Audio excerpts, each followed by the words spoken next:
Good evening. Welcome. Welcome back to Toga Motorsport. I hope you've all been well. We've got some exciting news before we even get started. First tell me how the audio is.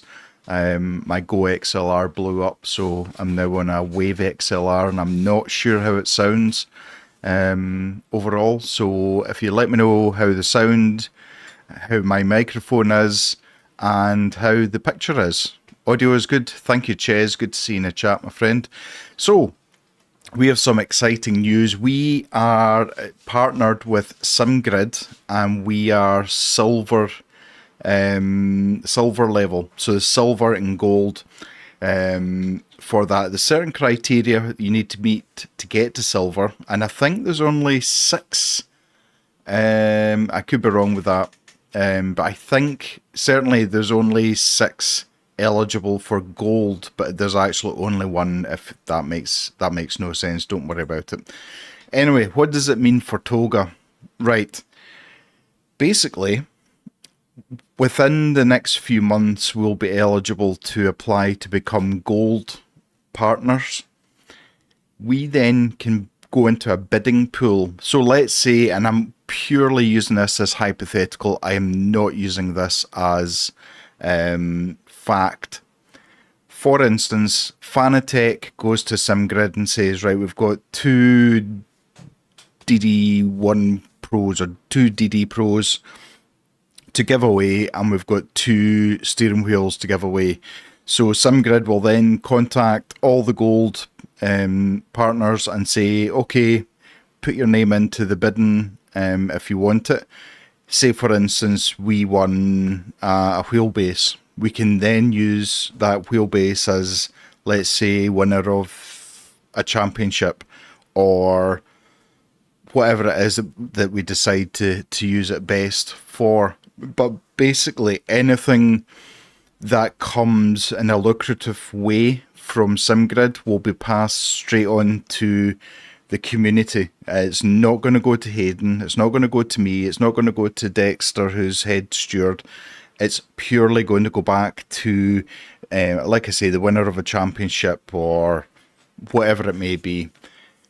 BB Lightfoot on Twitch. Sound is perfect. Thank you very much. It's much appreciated. Ches, the video is good. Excellent.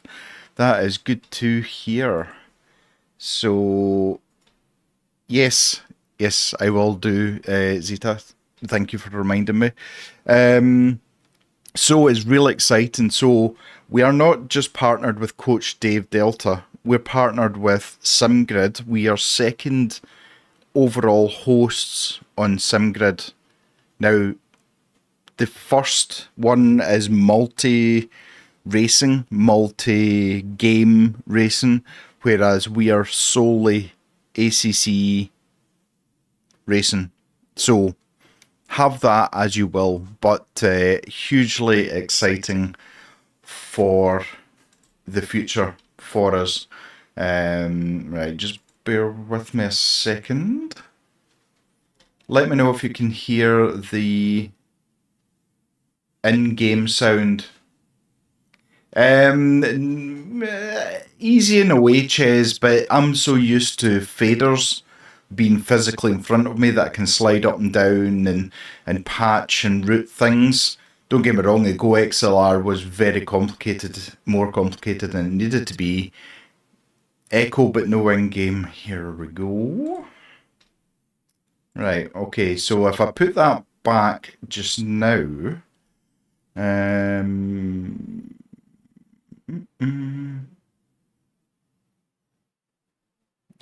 think I know what it is. Audio. So if I change... Yeah, so it just takes time.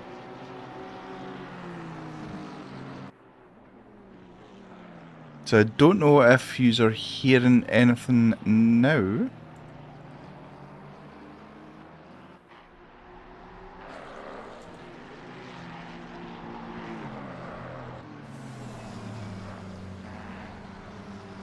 That's good. Awesome. Unfortunately, I can't hear it, but you know. Let me just quickly check OBS settings. Yes, so... Yeah, that should be good. I'll need to mess about with it. Anyway, I'm not going to take up any more of your time. Let me just turn this up then. How's that? Is that any better, Ches? Watch out for car 15. He's a noob in GT4. Lol. Oh, that'd be more if I was driving. Oh, Mr. Romeo going for some grass cutting. Yes, perfect. Right, okay. I'll mess about with it in a little bit. I'll quickly run through GT3 and GT4 standings, and then I shall speak to our co-commentator colleague, Zita, to see what is happening and what is going on and get their insight as well. So, the GT3, which should be on screen. So, in first place at the moment is Anders Amundsen. Now we know he is lightning quick in the McLaren. We've then second place we've got Fran Garcia, who's also in the McLaren. We've got Samuel Brackstad in P3 with the McLaren. We go. Are you seeing a kind of picture forming here? In P4 we've got our very own Elias Fernando in the McLaren. P5 we've got Peter Romeo in his Aston Martin, which is splitting the P6 Dries Verhulst, who is also in the McLaren. Stephen Faas in the Belgium racing team in the Ferrari 296. We've then got P8 Bruno Battaglin in the BMW M4. Matt Redfern is disqualified, and so P10 is Ido Kops in the BMW M4. So that is the GT3s. Let's jump on to GT4s now. I'm conscious of the time as well. In P1 we've got Callum Jones. Now Callum is not racing tonight. I mean he does have, you know, 20 points. You know.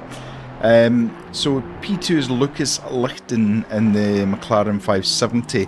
P3 we've got Lucas Hannock in the Porsche Cayman. P4 is Graham Potter in the Mercedes AMG.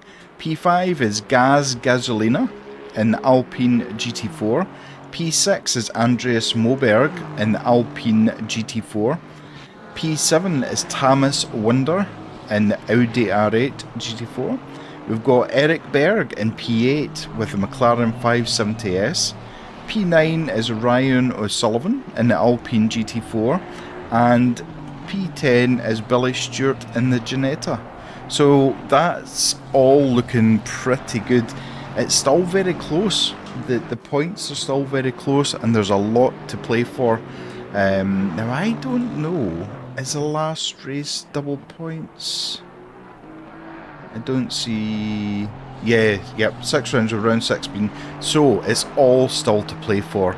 It's going to be outstanding. I love the multi-class, it's just so good. Anyway, enough of me, enough of my voice. Let me introduce Zita into the commentary box. And are you looking forward to tonight, Zita? Hello. Yes, we are.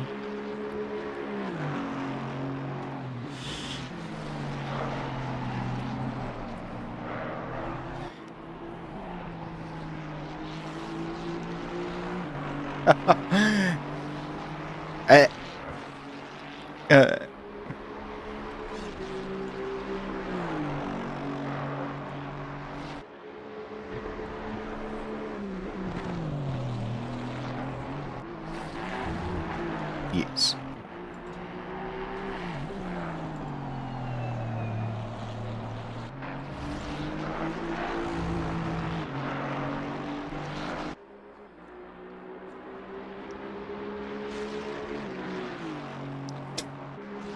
Absolutely. It's we've got such a range of drivers as well, and We've got new drivers, we've got veteran drivers, and again, this track is made for overtaking, but when you throw the GT4s into the mix, it can really mix everything up, because you're not just fighting GT3s, you're trying to get past the GT4s to then fight with the person who's in front of you as well.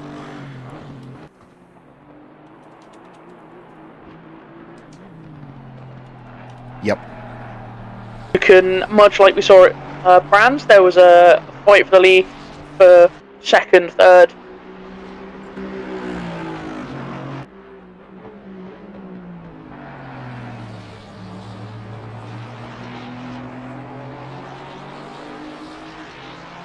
Yep.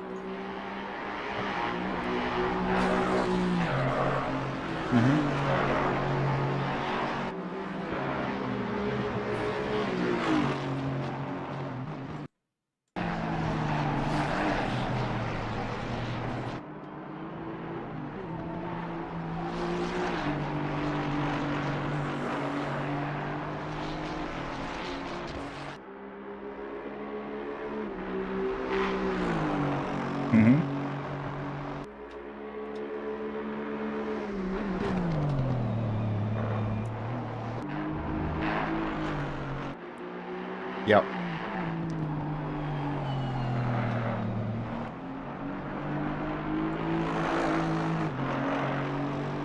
It is, absolutely. Now bear with me a second, because they're saying they can't hear you for some reason. Okay, if I do that... Okay, Zeta, can you say something just now, just to see?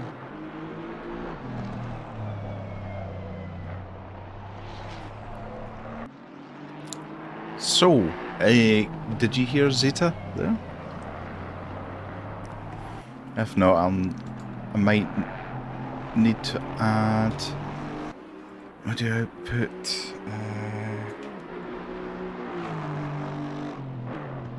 Video output. Yeah, I've got a link to game chat, and I thought that was, or sorry, voice chat.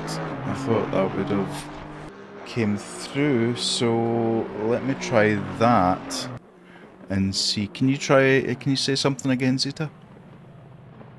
No, that didn't work. Oh, I see, modern technology. Right. Oh, it absolutely is when it works. So that's voice chat. So let's do. I should call IT. I should just call Dexter, shouldn't I?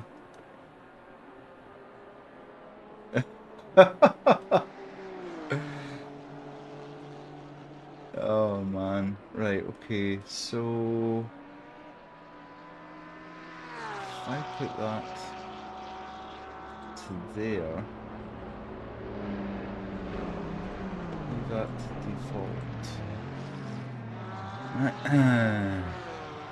This is what I hate about like adding new things to your setup and things like that. It just messes everything up, and then you can't really test it until you're actually live. And right, let me see if I change this to where's system? There we go. Right, okay, let's see. So if I add that again, can you try saying something, Zeta?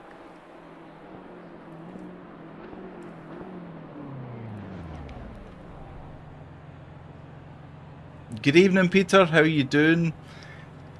Right, is that not... Honestly, like, why can things not just be simple? Yeah,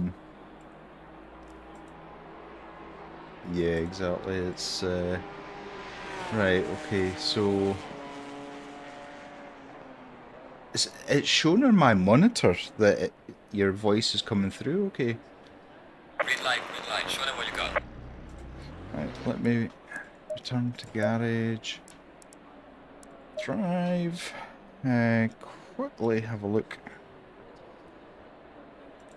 So the GT4s are out for, remember, 14 minutes?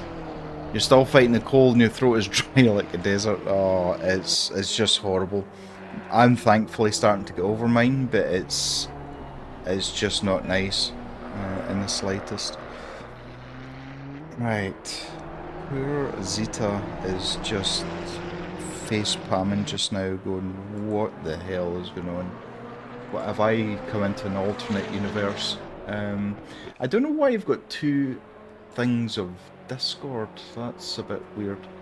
Right, if I put you through voice chat, and then, because when you speak, the monitors are going up and down, but it's not on Discord. Monitor and output. Right, can you try saying something again? No, I'm not seeing any of the monitors move. Right, so that's it. Right, do you know what? Let's just directly link to headphones.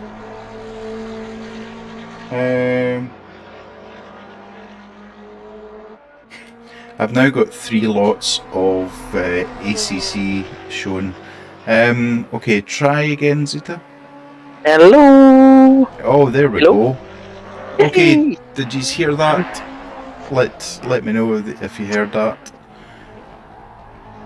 And if there's any issues with the sound, please don't tell me because I'll just cry. Anyway, yeah, so 14 minutes. First time should be coming through shortly. Yeah. Well, they should be, but nobody's actually managed to set a time yet.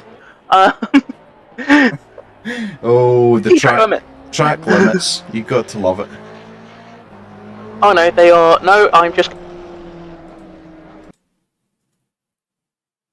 They are just starting their flying laps now. They've all been out. All the GT4s are out on track. So they are now starting their flying laps. Nice. Hello, Fernando. How you doing? Hope you're well. How is that sounding now? I'm assuming you're not getting any game noise at all.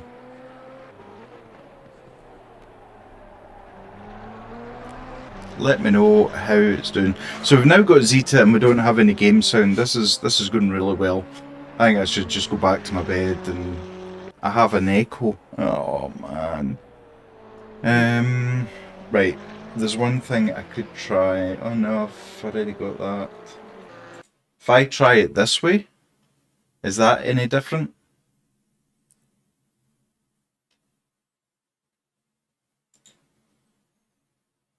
Davida, how's it going? You can actually hear the game. It's like it's a synthesizer on my voice. If I turn it down a little bit, I'm turning the gain down on my voice on my microphone. Is that any better? I just hate things, you know that. I just still robotic. Let me see. I wonder if I remove. It's worse. Okay. Let me undo what I just did. First lap time's coming through. Okay, you do the main commentary thing while I mess about with stupid technology. Okay, first the lap time's coming through now. 2:05. Should see those come down. Obviously, GT4s don't run tyre warmers, so it's a little harder to go flat out. First of the times are coming through. And we are Hank from Potter. Well done, Hank. That was on at least our camera, so we did see you spin. Well done. Lunatic coming out of the first corner. Well done. We've all done it. So currently it is Hank with a 2:04.435. I'm sorry, you are currently just being a lawnmower. From Potter, who is 0.260 back, then Burger, I'm going to go with that, is 0.655 off. Gasolina, who's now just jumped back into the pits, is 0.920. It's in top 4 all within a second of each other. Pretty good going. Donkwalk is 1.76 back. The Rogue is now 2.2 back, and Mass is 3.5 back. So, like I say, we should see those gaps close up, certainly towards the back of the field, and the lap times steadily come down over the course of the next few minutes on this session. They have had about 2 minutes 10, so always fun with this when they're running out the bits, because it's quite a long lap round here, especially for these cars. So it's actually not that great if you have to jump back to the pits for whatever reason. So because you've then got to go back out, get your tyres back up to temperature, and in a short 14-minute stint, that's gonna take quite a lot of time out of your session. I'm sure the GT4 tyres can take maybe 2 laps to actually heat up and get to proper operating pressures as well. So yeah. There's always the very fine line between heating the tyres up and then overheating them, where they're then useless to be putting in a qualifying lap. Let me know if the sound is any better or worse, or I don't know. I think I need to. The point of curling up in a ball and just going no. Exactly. Peter, your goal today is to stay alive. Do you know? I could never get the hang of Nürburgring, and I'm certainly not saying I'm fast at it. But after some coaching from Owen, I actually could understand the track better, and I actually quite enjoy it now. But yeah, it's horses for courses at the end of the day. So at the moment, we have, as Zeta said, we've still got Hannock, who's at 2:04.435. Mr. Potter that we're watching just now is 2.5 tenths behind. Eric Berg's 6.5 tenths behind.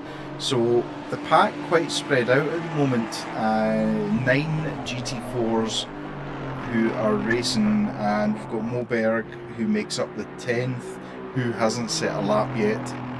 So we shall keep an eye on. So yeah, this is going to be really interesting. You can hear your voice still has problems, but maybe could be a little better. Thank you, Davida. I genuinely don't know what is going on. Oh, hang on a second. I wonder if this makes any difference. It's obviously a night for technology when Hayden had issues with his mic as well. In fact, he's got a Wave XLR, so I wonder if it's a conspiracy. Eric Berg actually has got the fastest second sector time at the moment. 2 tenths faster than Hannock. So if Eric can connect first and third sectors, he is going to be in for a decent time. It's also interesting because you see how the cars are set up. Obviously, the first sector being relatively twisty. Yes. And go back to the track map and remind myself of this. First sector being quite twisty, and then the second two are the second sector is a lot faster. Yeah. So if they've got the car trimmed out a little bit more, they will struggle somewhat in the first sector, but fly through the second, and then possibly struggle a little bit more in the third. Third being a very short sector at this track as well.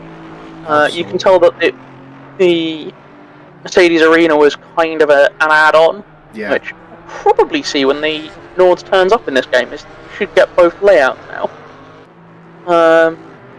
Yeah, absolutely. It's all about trying to maximise your exits for everything, and that's including the right-hander onto the straight before the chicane. It's just, you need to connect everything, and even if you have one corner you're not confident at, if you connect all the other corners, then you can maybe eke out the time a little bit. But everybody is setting green deltas at the moment, so this could end up in the very last lap setting out who is going to be first. Hannick himself is actually 1/10 up just now on his time, so everyone pushing really hard. Obviously they've only got 14 minutes. If they complete a lap or onto a flying lap before 14 minutes is struck, they're allowed to complete it. However, if it's after 14 minutes, then it's needs. Why are you just talking about Terminator? Oh man, oh, you guys, I'm going to listen back to the stream later on because it's just... Are you watching the two Porsches? It's almost like they're trying to draft each other to get a faster time. Two Porsches. So we've got... I mean, that's not the worst idea. It's not the worst, especially if you have got quite a high aero wing. Yeah, if... I would have thought if they're... I don't know if they are the same team. On my screen, they're both carbon black, so Yes. I haven't managed to update the liveries. No, they're the same for me as well. So, if they're the same team, then I would have thought that swapping Hank for Fredite would make more sense, because Hank can gain on the straights by being behind. Yep. Obviously that depends entirely on whether Hank is quick enough through the corners not to hold up. That's the thing, you want to be close enough to give your teammate the toe they need, but you don't want to be that close that you're then slowing them down. You are absolutely, Davida, you absolutely are, my friend. I've actually removed all the equalising stuff on my microphone. I don't know if it's made any difference or not. For tonight, I'll just be Robot Mac. So we're coming up to the last minute that they can start their flying lap. So it's going to be... I mean, oh, you can see how much the Porsche is absolutely dancing over the curbs on the chicane. That is going to unsettle it a lot.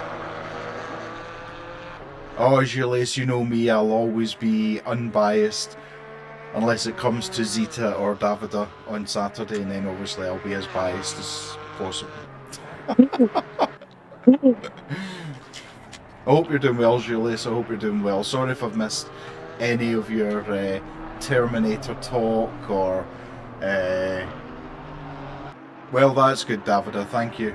In fact, if I remove the noise, because I've actually got noise removal on OBS as well, let me just remove this. Switch that off. Is that any better? It's maybe cutting in and out quite a lot.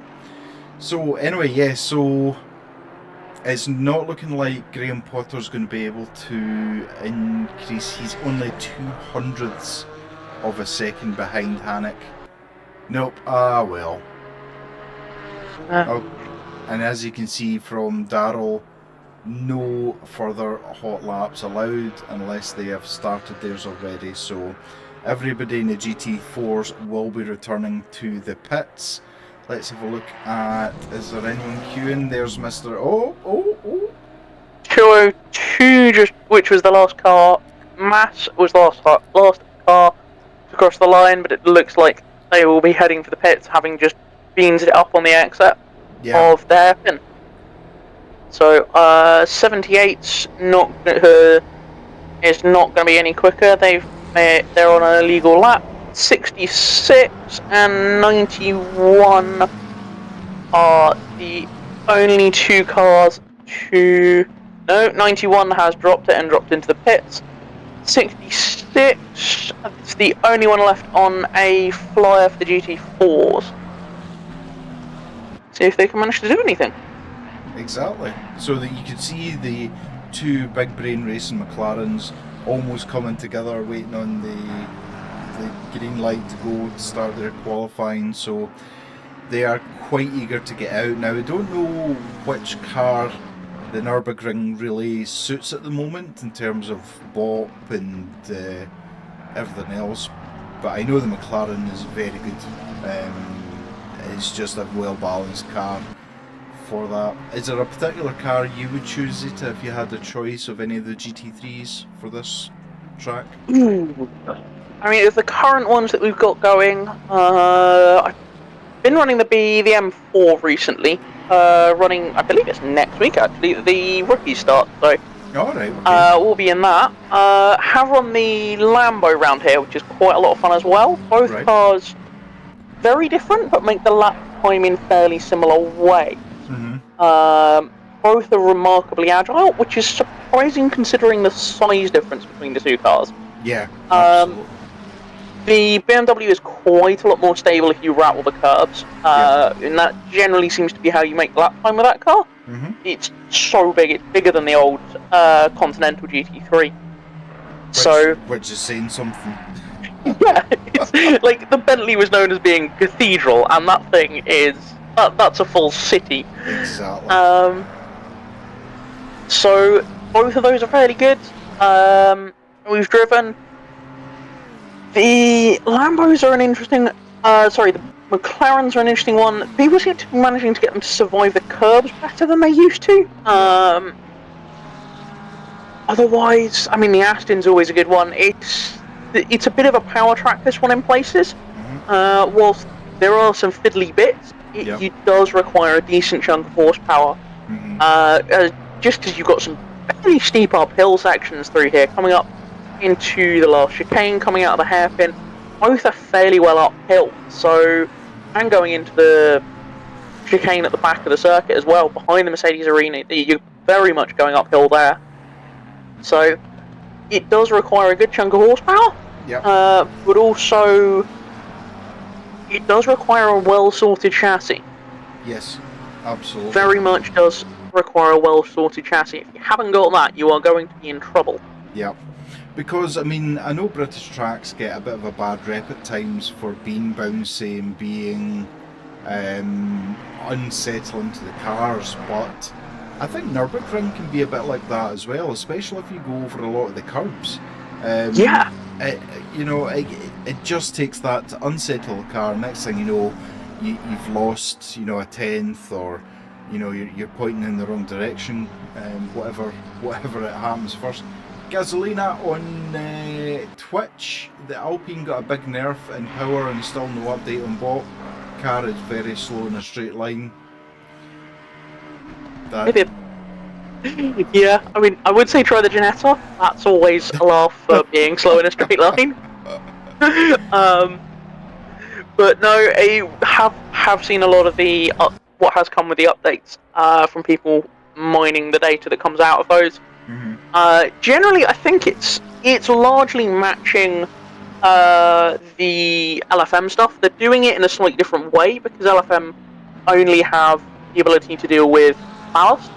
What Kunos have done is the cars that were significantly faster, they have given a weight penalty to, but it's not as much. But they have given them power restrictions. Okay, right. So they've followed it a lot more like how the SRO and basically anybody that does BOP has done it, is to aim for a specific lap time, and then take a vehicle and target everything around whatever the fastest lap time that car can put out.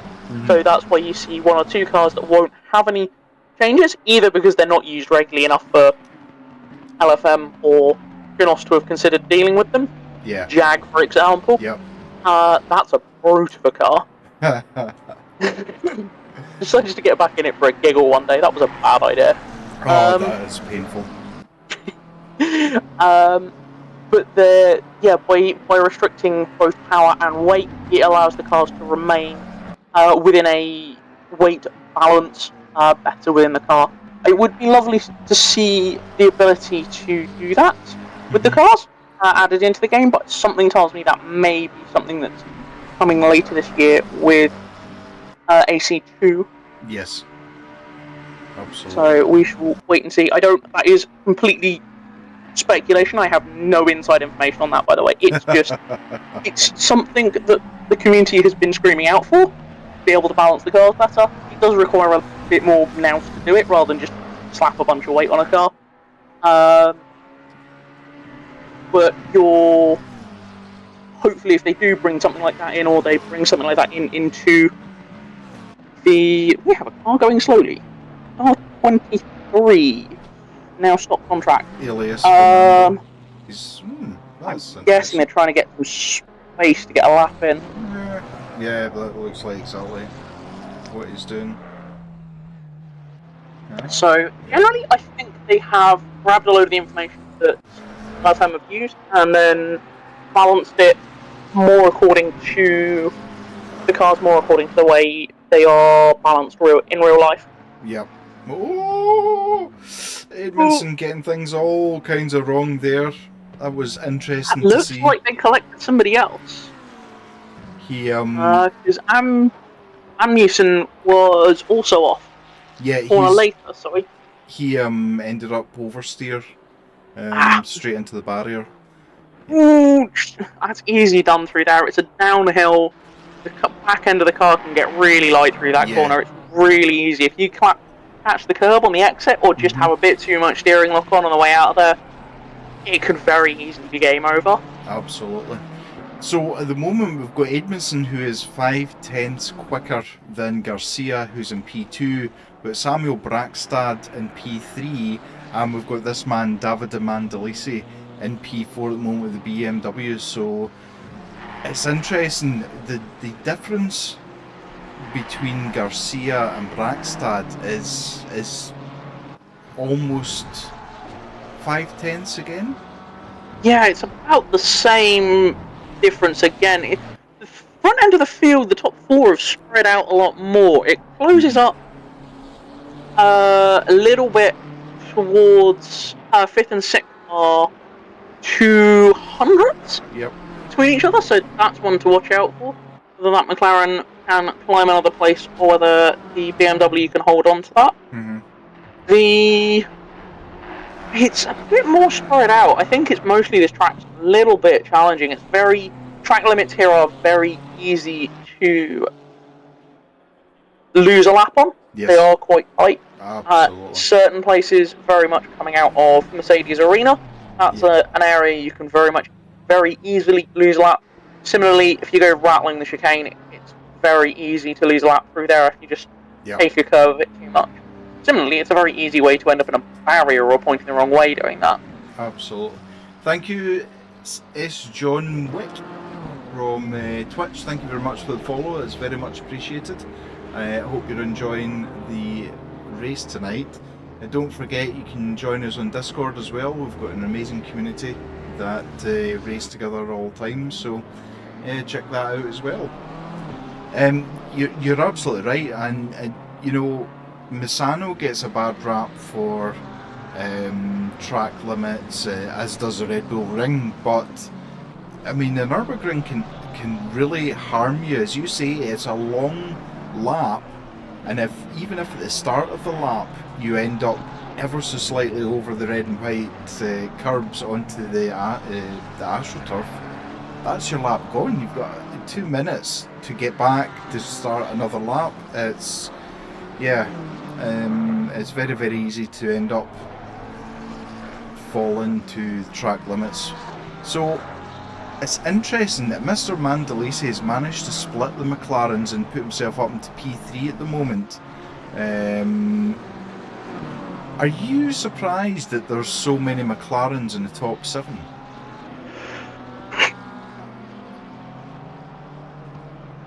Yes and no, they generally seem to be very good. They seem to be good at everywhere. I don't want to put any suspicions or anything out there, but there has... I'm guessing it's just through data, because if the car suits a lot of people, then a lot of people are going to use it. Yes, that's right. So there'd be more data collected from the McLaren than there would be from the Lexus or the Bentley. Sorry, just to jump in there. Yep.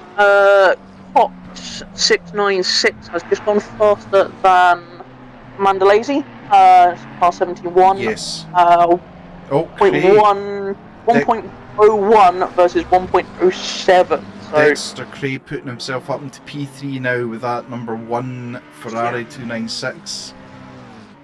Indeed, we're starting to get towards the last few minutes, and I think everybody's got everything up to temperature. Track temp is a little high, so they've probably been fighting a little bit of excess tyre pressure. Track temp and air temp both very high, so your brakes are going to heat up and they're going to stay hot. So not going to be cooling them from the inside out, and they're not going to be being cooled by the track in the slightest on the straights, comparative to how they can be. So maybe a little bit of overpressure or over temperature situations for a few people. We've seen a lot of people diving in and out of the pits, so it may be that they're just fighting that to try and get a lap time in, and now everybody's managed to work that out. Yeah, absolutely. I'm just trying to see camera controls. It used to be delete, or sorry, insert was to show the times, but for some reason it's not doing it.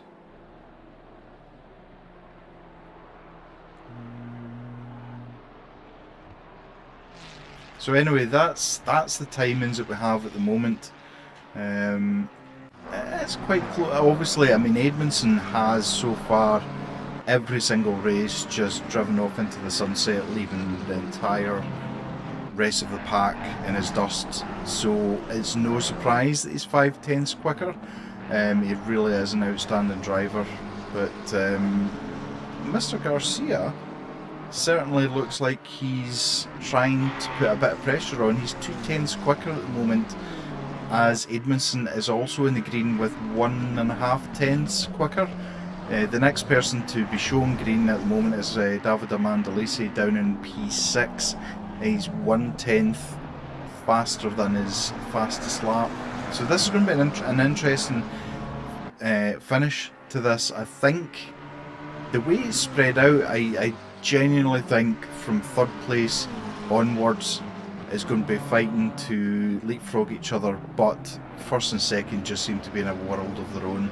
As Garcia brings a 5/10 down to 2/10 of a second between them, so Garcia really flying just now, trying to eke out every bit of performance on that, but he has got some traffic ahead of him, so this will be interesting to see if he is going to be held up. At the moment he's almost bang on his fastest lap so far, but now he's dropping down 1/10 from that. So it's interesting to see, obviously on the standings, especially for GT3, Zeta, there's so many McLarens in the top 10. As you said, you know, there is obviously the McLarens are slightly easier to control than some of the other cars. People like McLaren. There's a whole load of reasons why there's so many people driving McLarens. But I know they did do a chunk of work to the Evo 2, the Evo version versus the previous version. Yep. So it might be also a case that I think they reworked some of the suspension. I think what we're seeing is the work that they have done is now showing with the car. Also, I think the cars do set up. You can set them up quite pointy, so certainly for non-rookie drivers, so people who have got lots of experience with this sort of thing, with GT3s and running very, very pointy, very aggressive cars. Yep. If you can handle that, then they're very much a car that will thank you for that. Yes. So certainly a standing like this, where we've got top end of intermediate into semi-professional drivers on the sim grid standings. So I think with that, we're seeing the cars that can be driven in that more aggressive manner. Yep. And that you can stay consistent with. So I think we will probably see a different set of cars. Mm-hmm. Towards the top of the standings, it may be a lot more mixed for other series.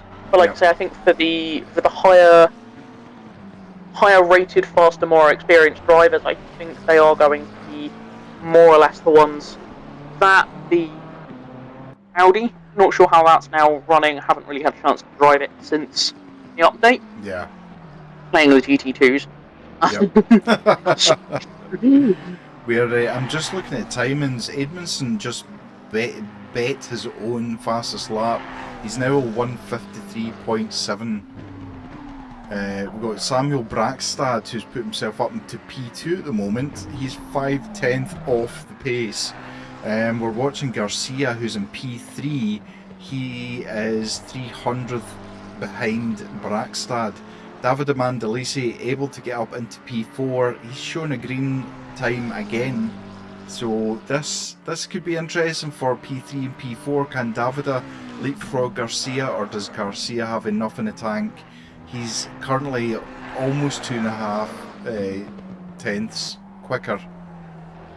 It's not going to... Well, actually, that would put him into P2, so this is going to be interesting. If he crosses the line with that amount of time, he does. Garcia goes into P2 with an outstanding race lap. But Davide is almost 3/10. He's starting to lose a bit of time. So Davide at P4 is what he can do. Everybody is now finished. That was actually quite exciting. I definitely got close towards the end. Yeah, absolutely. First, second, third, very much could have gone any direction. And then you've got, I mean, fourth, fifth, sixth, seventh, eighth, all a couple of tenths in either direction. For anybody who would have jumped from several places. Yep. And it stretches out a little bit towards midfield, but for the next couple of places, but comes back again. You've got phase. Oh, I was reading that, and now I I lost that halfway through. But again, middle of the pack, it closed back up. There was only tenths or thousandths between each other in the mid pack there. So it really is an interesting race. We have 20 GT3s and 10 GT4s racing in this race today. Which is super exciting to see all of these cars. So 30 cars in the Nürburgring. That's just... BB Lightfoot, oh, your game crashed. Hopefully you can get back in. Hopefully. Our very own Airy Fasttail is down in 14th. Yeah, it's a bit of a mixed bag, because Elias Fernando, who's normally very quick and consistent, he's P7. Peter Romeo, we know, isn't feeling very well, so he's in 10th place fighting that cold. Stephen Pfaff from the Belgium racing team down in P11.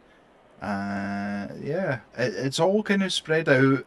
I mean, if you ignore the top three McLarens, it's basically any of the manufacturers. I wouldn't say there's a trend shown. That, you know, you've got McLarens, then it's all Ferraris, then it's all BMWs. It's so mixed, which is really good to see from that point of view as well. Yeah, so GT4s, we actually have Bataglan, who hasn't set a time in a GT3. So is he's maybe joined late? Because I didn't see him in the standings.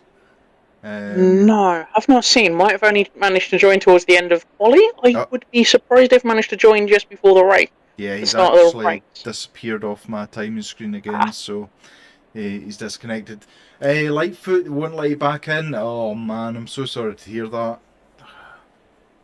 Heartbreaking when that happens. I hate when technology breaks like that, whether it's your wheelbase, the game crashes. It just unsettles you completely. So we've got 40 seconds. What's going to happen? And I know I explain this every time, but it's in case we have new viewers who are not sure of the format. We do a one full formation lap. We then have the green light. If there's 20% of the pack crash in the first lap, there'll be a red flag. That means everybody then returns to the pits at a gentle pace. The stewards will then analyse what's happened, and then the grid will be reset to what the qualifying position was at the end of it, and the formation lap will start again, and then they'll get the green light. If there's a crash after that, then unfortunately that's the way it is. There's nothing more that could be done for that. So yeah, I'm just going to quickly run through, if I can, in 2 minutes.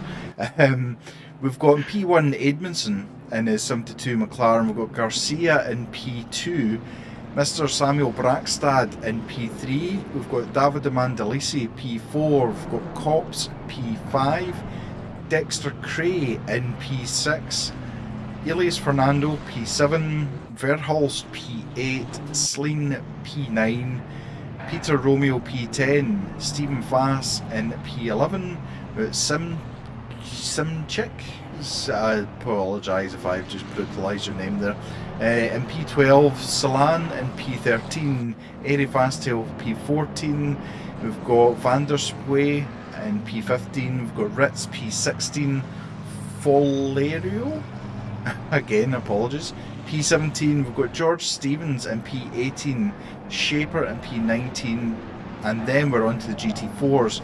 So P1 we've got Hannick, Potter in P2, Gasolini in P3, Eric Berg in P4, De Gore in P5, Donkervolt in P6, Winder in P7, Maas P8, Fenk in P9, Moberg in P10, Lichten in P11, and Battiglin is showing back up as being here. So interesting. That's going to be a last to first competition for him. Yeah, that's. I mean, it should go through the GT4s reasonably quickly, but first lap, I'm not sure I'd want to be behind the GT4s. No. Certainly turn one here. There's a lot more space than Monza, but it can be as bad. Yes, absolutely. Absolutely. So we're just watching as they're trying to heat the brakes up.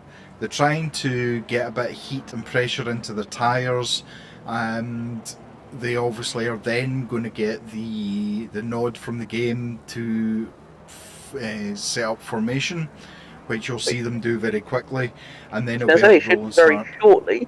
Yes, they should, because that's them almost onto the last corner before the chicane. So it's always a dash when you get that in ACC, saying you get your radar in the green box, and all of a sudden you're way back and you're, oh no, quick, go. So yes, this is us lining up for the start. This is them going into the chicane now, getting themselves ready, maybe a few deep breaths, maybe a drink before they go. It's a 50-minute race, and there's a 25-minute pit window, which it will require fuel and tyres. So here we go, we are about to go racing. We've got Edmondson, who is in P1. He is watching desperately that red lights ahead, waiting for them, anticipating, and there we go, we've got a green. Look at this, Garcia has got the drop on Edmondson at the moment. He does have the outside line, unfortunately. Oh, there's a big dive from Elias Fernando, oh my goodness. That was a torpedo and a half there. Just having a look to see, everybody else seems to have got through okay. Yep, GT4s. When GT4s actually go through that a little better. Yeah. The Audi managed. Ooh, I'd say that, and then there's carnage. Yep. I just seen a few yellow flags showing up on the timing screen, and so yeah, there's a few who have lost places from that. But Garcia had an amazing start.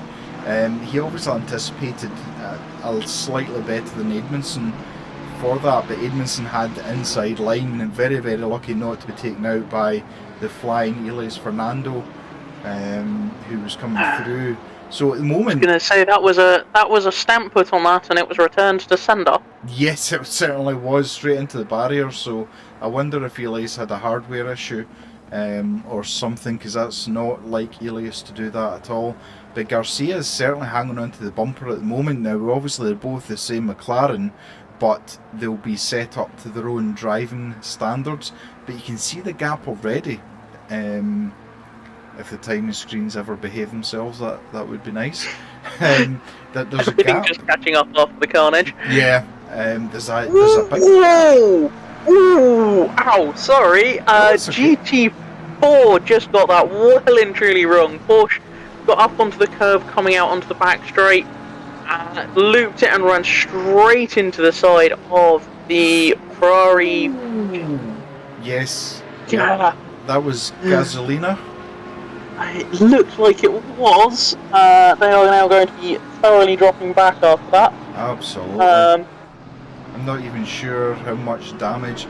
Yeah, there is a bit of damage, but I wouldn't say there's minutes damage on that car. No, looks like we managed to get away with it okay. Question will be how much damage is to the side of that Ferrari.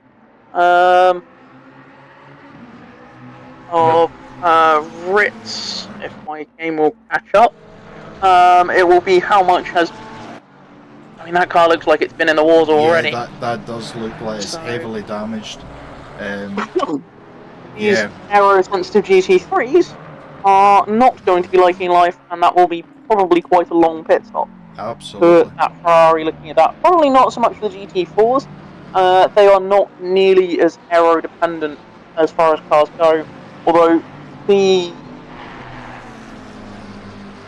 have just forgotten which car that was. Was that a Porsche? Yes.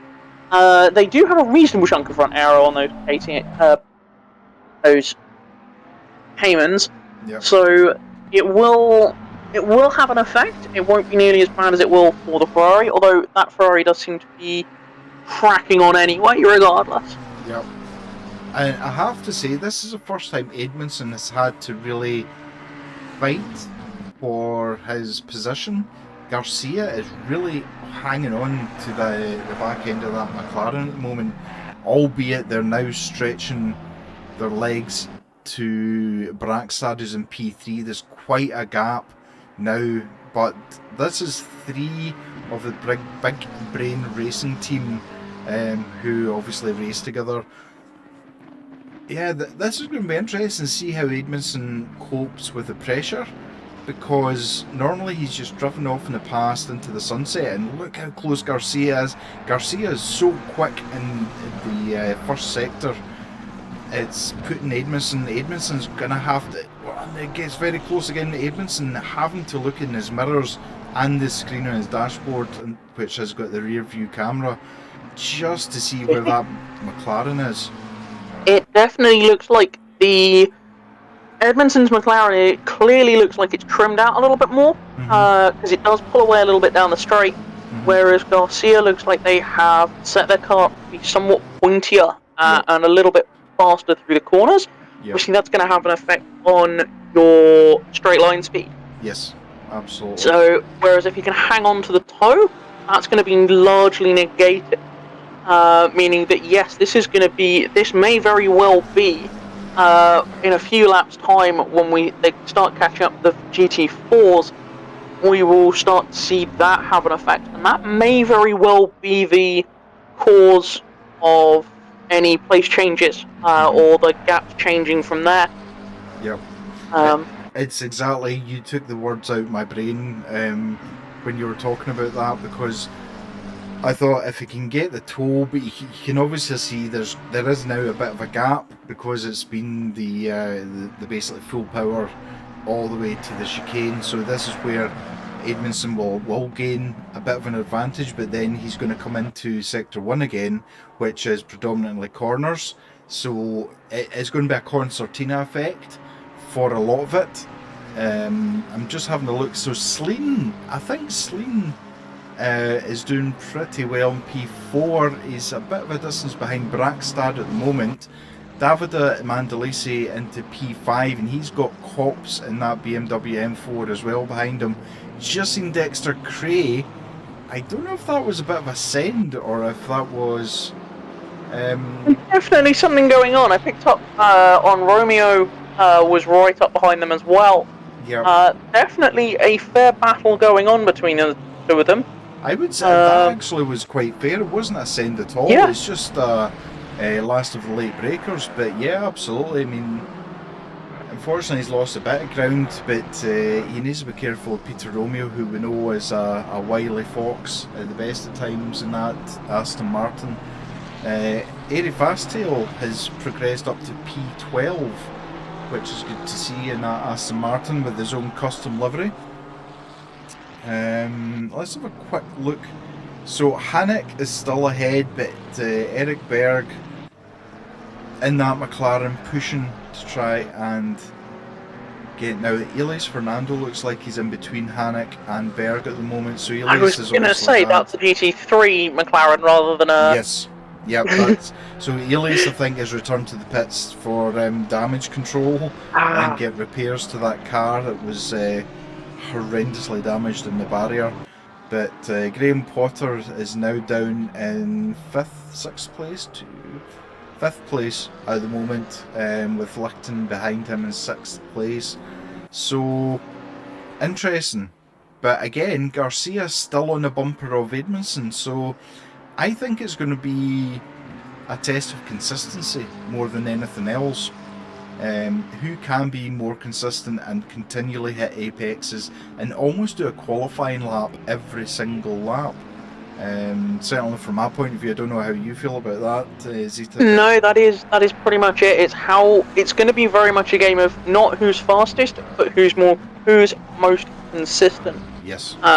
Between the two of them, who's going to sit there and you might be a couple of tenths slower, but if you're only 3, 4, 5 tenths different a lap, but the car in front of you can be a second or more different a lap, that will change things very, very quickly. You will actually catch up. They'll pull away one lap, and then you'll just drive straight back up to the bumper of them again. Similarly, again, we've still got reasonably high temperatures, so it may also be that Garcia had their car was a bit more aggressive with warming their tyres up. Yep. And may be running a slightly higher initial starting pressure, and may now have started to get outside of that window. Yeah.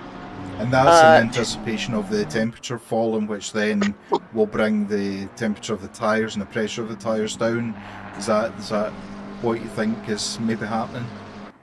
It might just be that just got it a little bit wrong. For a 50-minute race, we might see a degree difference in track and air temperature, but it's not going to be huge. Sure. Given that this is 3 o'clock in the afternoon, it's probably about as hot as it's going to get, but I don't think the track temperature and air temperature is going to pay that much of a difference. Sure.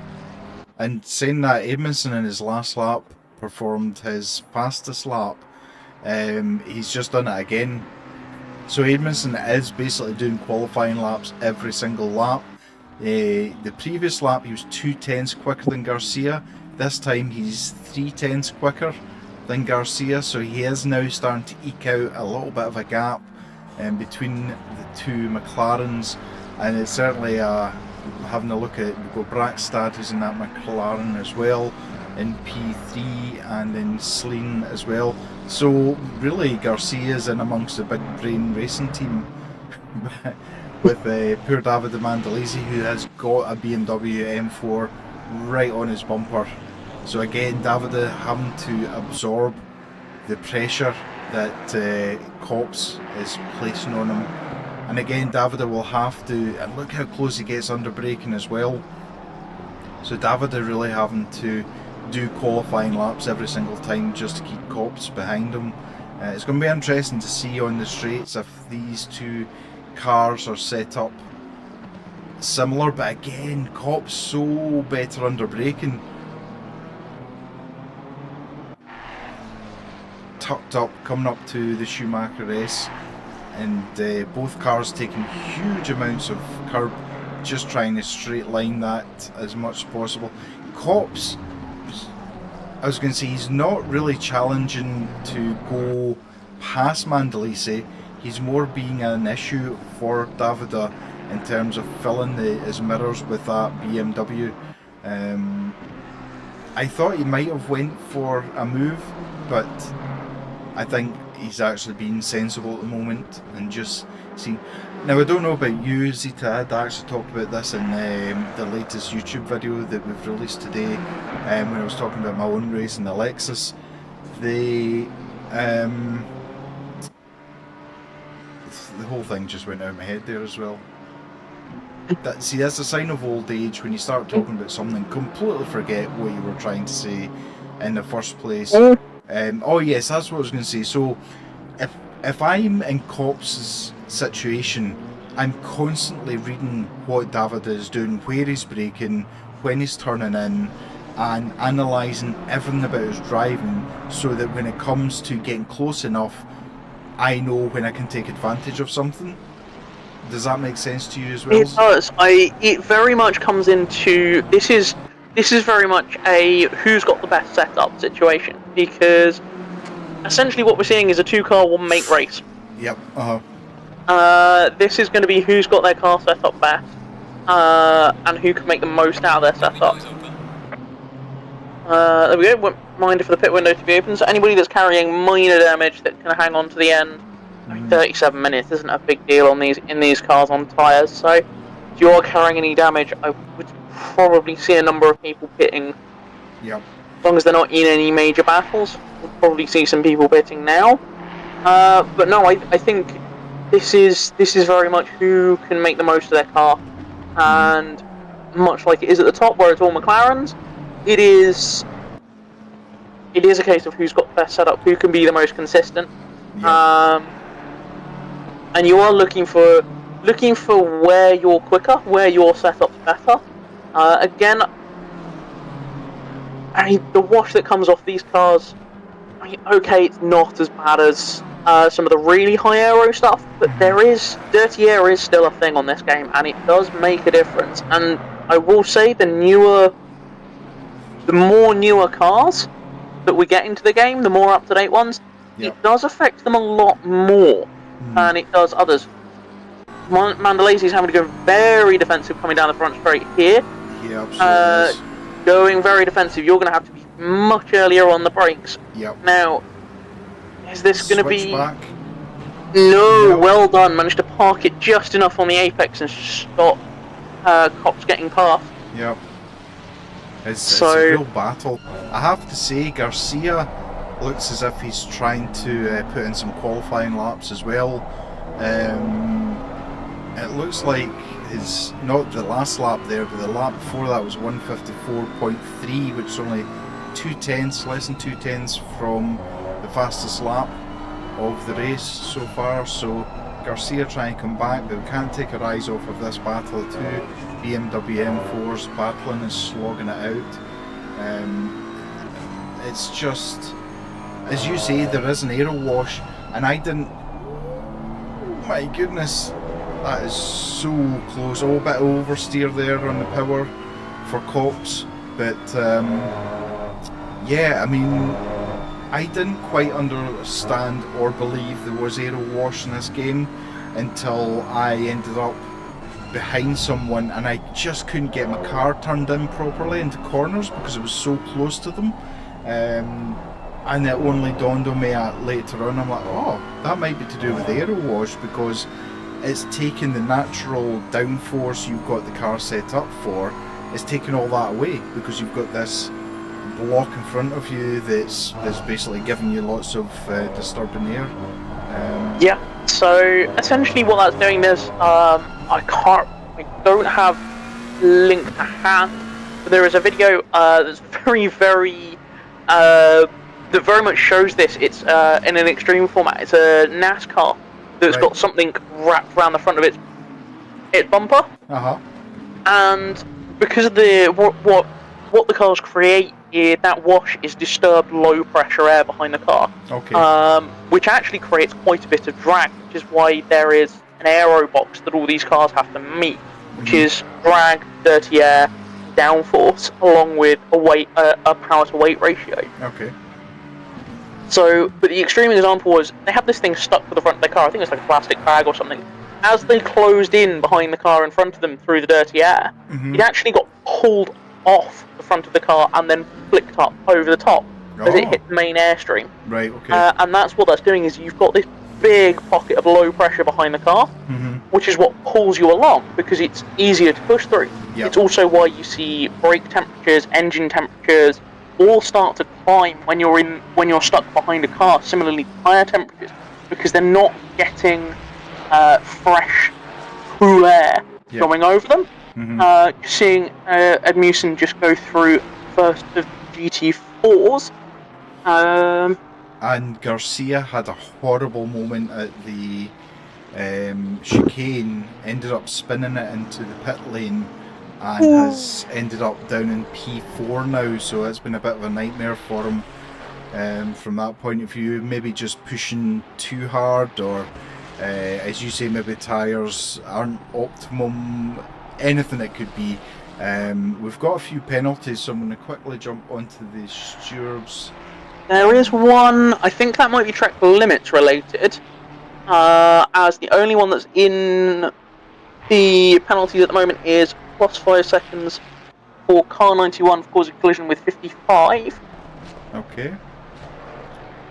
Sorry, I have my screens a little more organised this time around, so I'm not skipping between everything. Ooh, Garcia is pushing and has just spun it again. Has now dropped down behind Mondelez, that battle with Mondelez and Cox. Wow. Ooh. Oh, he actually got... That was That's an going to be one interesting for one. stewards. I was looking around at various screens and... Yeah, no. That's the vortex of doom. So, yeah, that was brave, but... It was a brave move, and to be fair, going down into that corner, that's not the worst idea. But you probably wanted to be a bit further along than that. Yeah, absolutely. It's, yeah, that is just unfortunate. Poor Garcia is obviously trying his best, but he's just getting all kinds of bad luck thrown at him. Yeah, unfortunately for the GT3s, unlike the GT4s, they aren't so happy when you go for a spin on those tyres if you light them up too much. They have a tendency to burn off very, very quickly. That nice sticky layer gets a little bit too shredded and will burn off very easily. So from the first spin, he's probably going to be struggling now with having any kind of, certainly rear tyre grip. The fronts probably are going to be struggling as well. Yep, absolutely. Yep. So just because they've burnt off that nice sticky layer, it all sounds like tiny little finicky things, particularly for anybody that's just started or doesn't really know what we're talking about. The way these tyres work is they actually make the traction by effectively melting the very, very top layer of rubber, and it has a temperature window that it's happy in, where it's not melted, but it's just sticky. And if like when you've got a rubber or a razor, depending on where you are in the world, and you're rubbing something out with it, you get those chunks of material come off of it as it wipes off whatever's on the page. That's the same thing that's happening to these tyres, and if you overheat them, you put too much friction through them, you get massive great chunks of it come off and it burns through the tyres really, really quickly. And that's exactly what... and you get all these little balls of grains of rubber. It's exactly the same as when Formula 1 starts complaining of their tyres graining up.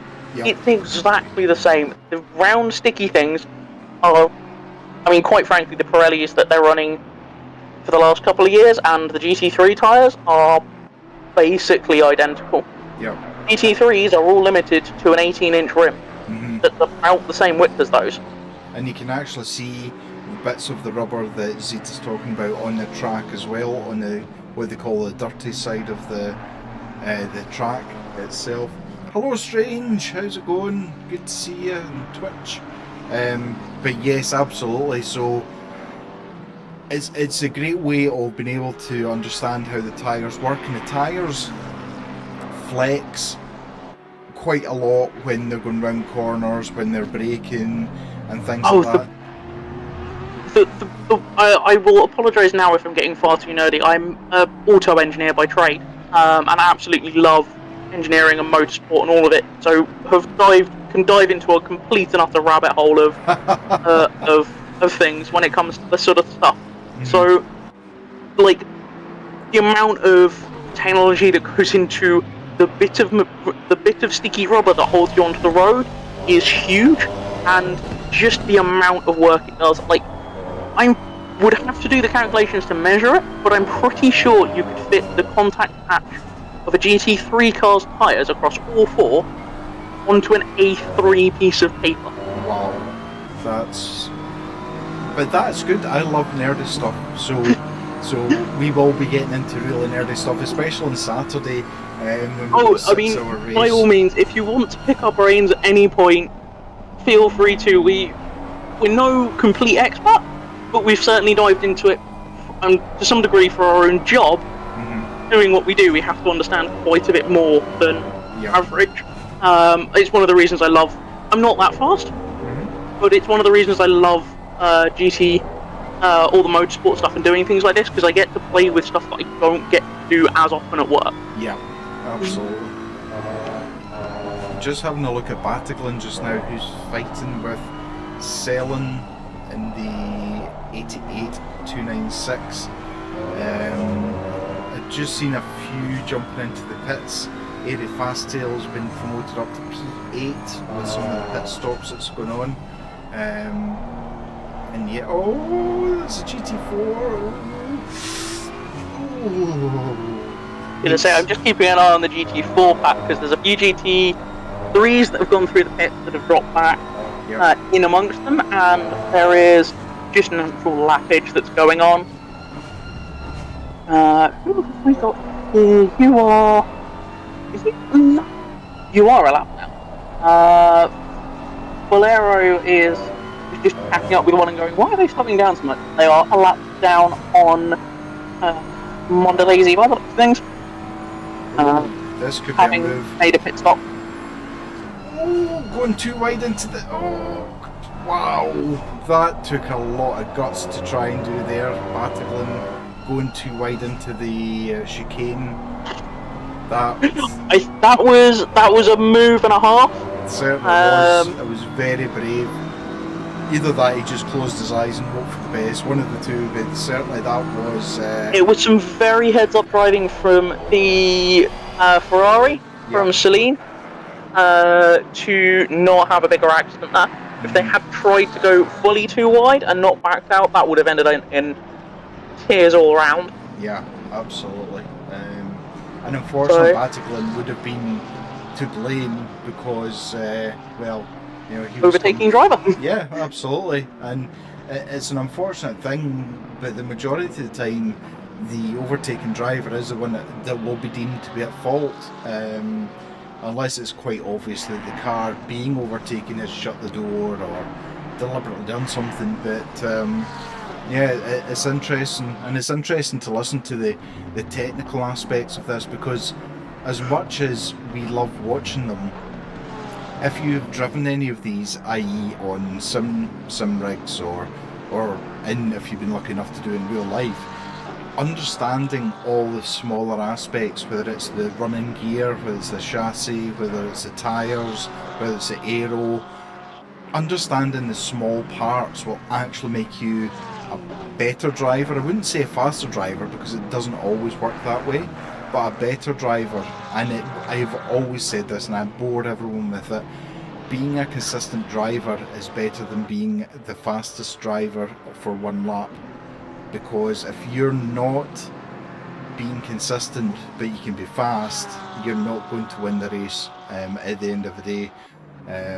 But yeah, it's really good, and obviously Zita knows a lot more than I do, so I'm struggling to figure out what I bring to the table, but I bring the Scottish accent. That's probably what I bring to the table, but it's really good having Zita who can delve into the technical aspects and tell us exactly how I mean, something works. if genuinely, it's something that I have an absolute passion for. So it's something I dive into and can sit and bore people for hours.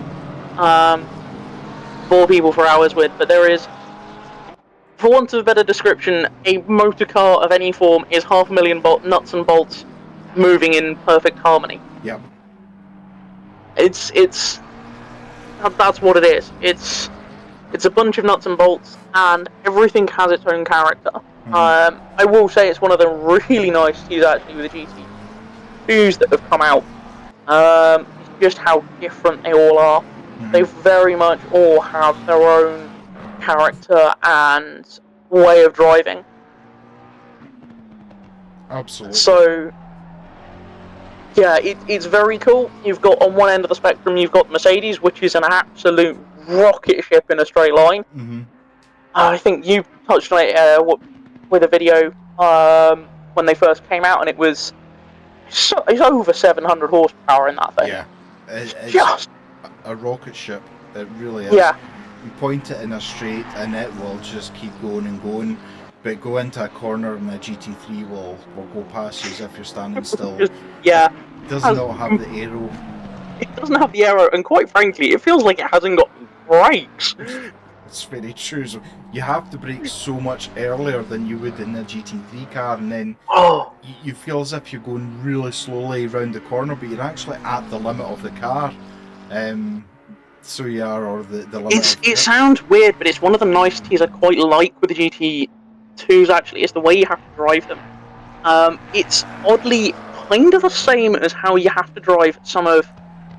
This is a really random thing that nobody else is probably going to understand, but it's a lot like the old interwar and early race cars, and early road cars with the really skinny tires and everything. Yep. Is you get it slowed down, you get it turned in, and then you basically drive it through the corner on the throttle.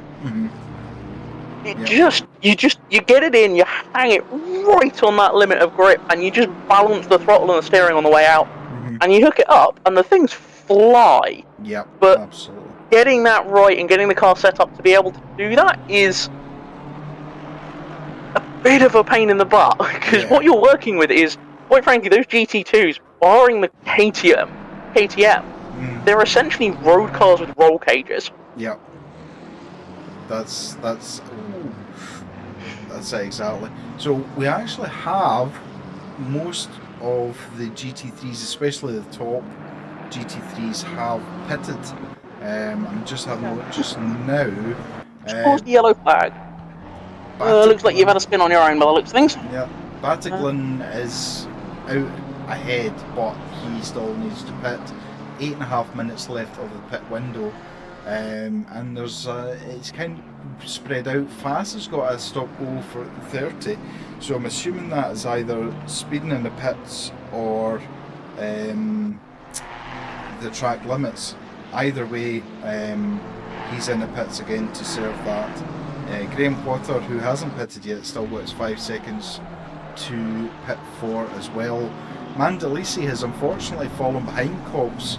Now, I don't know if that was due to pit stops or it was an actual overtake on the track, but they've got Sleen right behind him as well. Look how the McLaren is able just to pull up behind that M4 as if it's standing still, switching places. Mandalisi going defensive, going into the Schumacher S's, and Sleen just trying to cause him issues, trying to put him off as much as he can. In fact, sorry, that was the last chicane, not the Schumacher S's.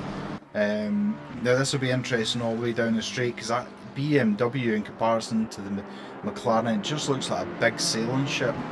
And that's what we were saying about the dirty air. Is a big old boat like that is gonna punch a colossal hole in the air for you to sit there behind. So even if you haven't got a huge speed difference, it's gonna at least negate any lack of speed. Yep, absolutely. Between the two cars. Ches on YouTube, you want a McDonald's? Oh, nice. You have a McDonald's, my friend. Yeah, you're absolutely right, and you know at the moment David is able to hold Sleen behind him, but the more he fights with Sleen, the more cops can drive off into the distance and not really worry about things. So Yeah, it's kind of one of those situations of do your best to not stay consistent, because staying consistent, holding your line makes it a million times harder for anybody to get past. now I've got a bit of a tactic in my head if I was Mandalisi. Sleen quite clearly in certain sectors is faster. Would you let Sleen past? And I'm not saying just gift it, but you know, if he makes a move, let the move happen, because the fight with cops could allow you to then contact. There's contact. Sleen pushes the McLaren in, and just as David is not happy with the flash of the lights. So yeah, so Sleen now battling with cops would maybe fall into the hands of David a little bit. That's just me throwing tactics out there. Sleen getting all kinds of sideways as he's pushing that McLaren as much as he can for it. Hello, stranger on YouTube. How's it going? But and it is, you know, he, as a racing driver, whether it's sim or real life, it is all about tactics. And we saw, you know, a couple of races ago, Peter Romeo using GT4s as almost like a blocking move, so that he can get a bit of gap between him and the car behind him and things. So you're not just trying to think about the lap you're on, think about the car. We got 2 yellows. That was one of the NZXT cars. Got it a little bit wrong coming through there and pointed themselves at the barrier. I wasn't sure whether there was any contact involved there as well. Just have a look just now. So Van der Sway in the treble 6 Porsche. That is not the place to. And this is the driver briefing earlier on. There's a bit of afters as well. There's a little bit of afters with that Alpine. So it was quite clearly said to the drivers, especially GT3, do not bully the GT4s. Do not just assume you have the right to get past them. Sway just basically sent his Porsche into the side of the Alpine GT4 on the chicane, and there was a bit of afterwards with it as well. So it's not the first time we've seen Van der Sway in these kind of scrapes, I think is the best way of describing it. Yeah, I was just going to say, car that was quite a long way back on the grid, Lichin and Wanda are both battling in GT4 really well. Lichin is now up to 3rd in class, having started way back on the grid. Yep. And they are having, reasonably close battle. They're just currently sat following each other line astern, but they are closing up on each other. I'm not sure who's got past who, but goodness. Yeah, no, well done that one. Ooh, that is getting spicy. Oh, that was harsh. I think there's a bit of red mist descending between the BMW cops and Sleen here. Sleen got past before the start-finish straight, and then cops got back. But look at Mandalisi right on the bumper of cops now, causing him issues. But there was a little bit of afterwards with the McLaren, bit of bumping and trading plates, paint even. So that's interesting to see. Obviously the stewards are going to be very busy. I think that's all I can say. Yeah, I was going to say, it looks like, certainly on the Discord channel, the lap 1 stuff's coming through now. So I think we'll see, towards the end of this race, the next sort of 5 minutes or so, we'll probably start seeing a fair few more penalties coming in for cars, just because of the amount that they've had to do. I feel sorry for the stewards. They've had a lot to do again this race. Oh, absolutely. This is just a couple of GT3s now coming through this battle with Lichin and Wanda. It's spread out quite a bit now, just because the GT3s have just broken them up because they had to back out of corners to let them pass. Yeah. Definitely looks like Honda is giving it some to try and catch back up. It was a little bit late on the brakes going down into the third hairpin or so after the bottom of the before going down to the bottom of the hill. Yeah. Was a little bit late on the brakes and ran it in a bit deep. But he's definitely trying to catch back up to that McLaren. And just looking at Van der Spee is right behind Ritz in the 296, so is he going to try and challenge to get 13th place? We shall watch and see. We've also got Falero, who is right behind George Stevens in that Honda. It's so good to see some of these older cars coming back into play again. And they've got a GT4 in front of them as well, so George is going to want to get past as quickly as possible. With that held up, that is a big hold up. Porsche is rolling in up. Yep. I mean, to some degree, to stay in the fight, the Porsche had to do that. He had to, absolutely. And there was no issue, you know, No, heads up driving from the GT4s. GT4 there, that big Mercedes, for seeing that one coming and just getting out of the corner. Mm-hmm. Van der Spee has got a 5-second penalty, and that's for the last chicane with a collision with the GT4, so 5 seconds for Van der Spee, which will be added on to his time at the end of the race, because they've obviously completed all the pit stops. That is, as the game has just said, the pit stops are now finished, the pit window is now closed. I mean, Edmondson is now almost 10 seconds ahead of Brackstad, who's 8 seconds, 9 seconds ahead of Garcia. The closest fight we've got is between Copse and Sleen, and again, you know, there's no love lost between these two just now, so let's just see. I mean, our BMW is looking a little bit scraped up. It's been through the wars, it's had a few contacts, and yeah, we know he's later on the break, and look how close he is to Sleen and that McLaren, so he knows he's got the braking power to do that, and we all know the McLaren's brakes are not the best in the world at the best of times. So, and again, Mandalese just watching what's going on, hoping that there'll be some kind of issue that will allow him to possibly get 2 places and end up. I was gonna say, if we can catch back up to this fight because they're fighting, one of them opens the door and it all goes a bit wrong, then that's very easily 2 places, or contact or spin for one of them. Yeah, absolutely. anything happens to one of those cars and it could very easily be all over. Yep. Yeah, it's spicy, as you said. Spicy is probably a good term for tonight, because we've seen contact between several cars and seconds being dealt out at the same time. So is a GT4 Alpine just ahead of Sleen, and we see Copse. I was thinking it was a show in the mirrors more than an actual move, but it does. I don't know about you, Zita, but it does affect you when you suddenly see a flash. Oh, bit of contact there with Sleen and the Alpine. Yeah, when you see a dart from a car in your rear view mirrors, it becomes a big thing, because you're like, oh my god, are they going to send it into the side of me, or the mental game you have to play of just to some degree knowing where they are just by your own spatial awareness, which I know sounds weird not being in the car, but there is a lot of, you kind of have to just learn the size of your car, and to some degree you learn that by unfortunately occasionally chopping people up.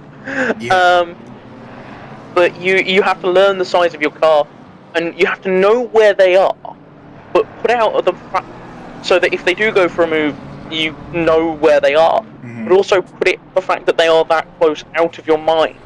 It's one of these things. Certainly, we see it here. We see it in real, in full metal racing as well. In just spamming the headlights and trying to be as much of a distraction as possible. It really does work. It really can be a big distraction to annoy each other. I'm guessing that is a drive-through for Fernando. I'm guessing that's track limits abuse. Let me see if there's anything. Because I can't see anything that's been said in the Discord, but you might have the full stewards report there. Yep, there's certainly nothing on this at the moment indicating. So yeah, the drive-through must be second track limit. Yes. Yep. So yeah. Second lot of track limit offences. Yeah. If that makes sense. He's on his. Ooh, Celine getting that. That's Celine we're following. Hang on, I think I'm. Who was I following? Car 88, getting it very sideways. 88 is Two people with very. Yep. We have got people with similar names. Wow. Salan, Yes. not Celine. Wait until Brackstad and Backstad start racing the same one. It's. Oh, please tell me they're not in the same car on the weekend. Well, no, hopefully not. Hopefully not. They were in the same championship, so it was really a tongue twister to try and make sure you weren't saying the wrong one at the time. So, I mean, I give it 5 minutes and that's all out the window. We think there's a few pockets of cars. We've got the fight that's going on with the GT3s. Who have we got here? Sorry, just having a look at the minimap and seeing where the pockets of cars are and what's going on. Yep. Ritz and Verhulst? Yep. Verhulst, that's the one, are getting pretty close and pretty up and personal with each other a little bit there. Mm-hmm. I say that as Volhurst goes very wide on a kink through the back straight and loses a bunch of time. Oh man. Curse of the commentator, right? It is exactly. Having said that, both of those cars are catching on Van der Spey as well. Yep. So it's been held up with George Stevens. Yeah, I was going to say with the 5-second penalty at the moment, that's definitely going to be both those places lost. So Yep. Van der Spey has got some work to do to try and pull away. That looked like somebody. Volhurst has just jumped back to the pits. Exit stage left. Jump back to the pits. So I'm guessing they have either disconnected because they have just disappeared off my screen completely. Yep. Wonderful. That is we've got a yellow for Mandalise. Let's have a look back at this. What happened there? When the camera gets in focus again, that'll be good to see. So, look at the damage. Were they pushed or did they jump? There's a lot of damage in that car now. That you can see the bonnet flapping about. So I don't know why it's not showing me the replay of what happened. So, we've got the two fighting again. So we've got Sleen and in fact, yeah, Cops. So Cops has got ahead of Sleen again. And Davida comes up the outside of Sleen, gets pushed. He then backs off sensibly. Oh, I don't know if there's a bit of contact or Davida just went off on his own there. But the camera just decided to pan at the wrong time. Yeah, that might have to be following on board for that one to get that one. Yeah. What happened there? So interesting. Poor Davida losing 2 places to Dexter and Peter Romeo. Falero is still behind George Stevens and not able to get past at the moment. Van der Spey sitting in 13th position. We've got Has themselves another 5 seconds, so they're now 10 seconds back. 10 seconds, let's have a little look and see. Car treble 6 drives into car 6, which is Ritz. So that's something that we saw earlier on. Strange on YouTube, yeah, good, just tired. Have you been working hard today, my friend? Julius, both Brackstad and Backstad drove Porsches as well. Yes, they did, that's absolutely correct. You've got a better memory than me. That is amazing. So we've got Hannock, who is absolutely driving the wheels off of that Porsche just now. Basically stuffed off into the distance on that one. Yeah, absolutely. what, 9 seconds, 10 seconds behind. Sorry, Berg is 10 seconds behind Hannock. Yeah. I was going to say, Potter's got past Wanda. I don't know what happened there, but the Mercedes Wanda Car 91 has got past the Audi for that position and is looking to possibly be catching up with Lichin as well. So give this 4 minutes left. That might get, again, that could get lively, especially if there's some GT3 traffic involved as well. That could definitely get lively before the end of the race as well. I mean, that has disappeared. That we are getting right into the closing stages of this. We are. Shaper is struggling actually to catch up with the GT4 and get past Hannock. Which been sat back there for, I think, since the pit stop. Yeah. An early pit stopper and hasn't managed to get back past, which is interesting. I don't know if they are carrying a bunch of damage or something, but might be carrying a bit of excess damage, which is hampering their times a little bit. Yeah. But doesn't look to be too serious. So it looks like Van der Spee might only lose one position with his 10-second penalty as it stands at the moment, unless there's any more to come out. Yeah, because the next car back is Ritz, but Stevens has dropped well back on. We're still watching Sleen because he's right in the bumper of Cobbs. Obviously wants to get past again. Cobbs just getting past the Audi, the GT4 Audi, and Sleen doing the same at the moment. But yeah, so I would say Elias Fernando and poor Davida have probably my goodness, Sleen got things onto the grass. Got onto the grass and get out the brakes, and very well done for not having an accident between all of them. That could have been a lot worse. Yeah, Cops must have realised as well. He kind of made sure they didn't turn in at the time. So that's handed Cops a position. So he now has got 4 seconds ahead of Sleen. Looks like Frey is the next car back for Celine, but is reasonable distance back. So a minute and a half to go for laps. Yep. There's GT4, that might play into this. There is, yep. So if Celine can get past GT4, looks like they'll do before the hairpin. They have done. It's how well Frey can get through and how much gets held up. And whether there is... Ooh, 911, what are you doing? You're running slowly. You are finding other postcodes within the track. I'm just going back. Definitely, I think you overshot the chicane, got it a bit wrong, and ended up going back across the entrance. Which is what happened to Garcia earlier on as well. Oh! He actually had to pull out the braking there because he was going to collect George Stevens in a Honda.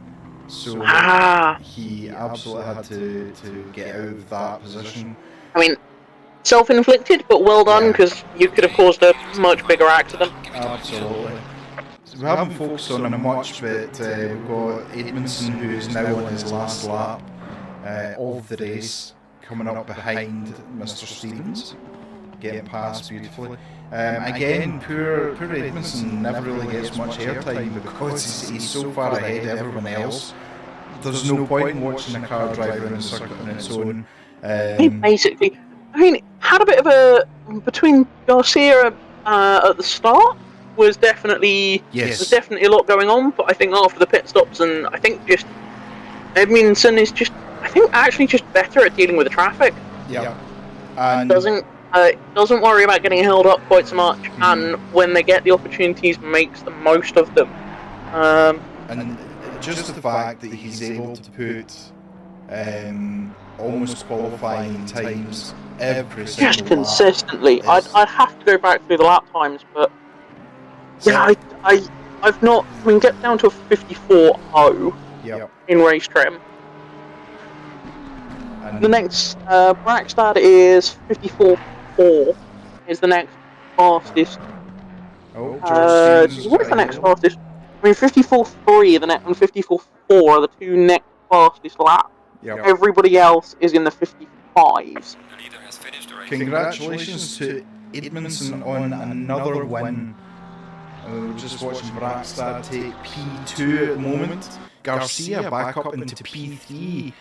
Considering what he's been through is no mean feat, I have to say. Coming over the checkered line, coming past the checkered flag. Cops in P4 after that issue with Sleen. He'll be probably quite happy to take that P4 considering the battles he's had today. I was going to say, just seen this. Sorry to jump in there. Just going to say congratulations to Hank in the GT4 for coming first, and Bruh.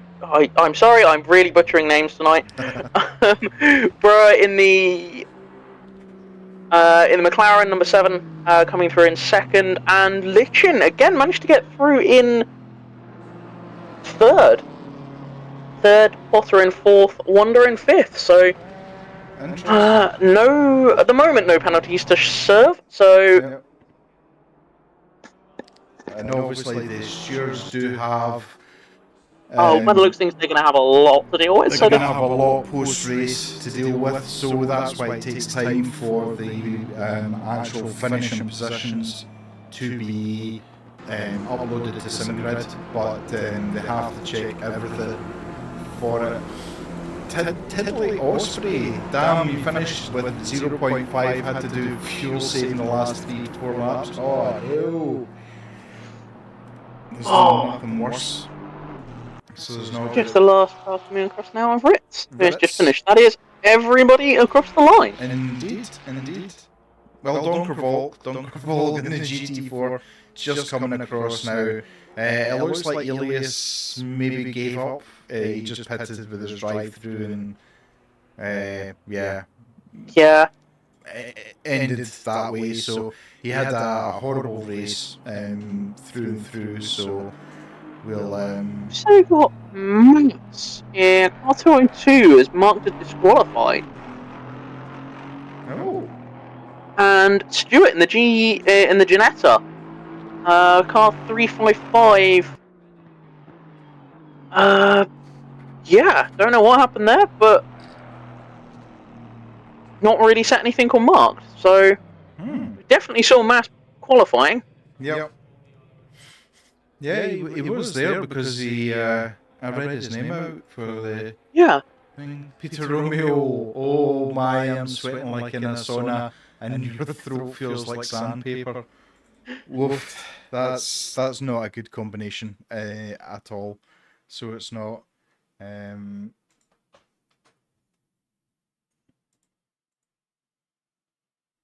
Exactly. Some ice cream and some cold milk or something like that.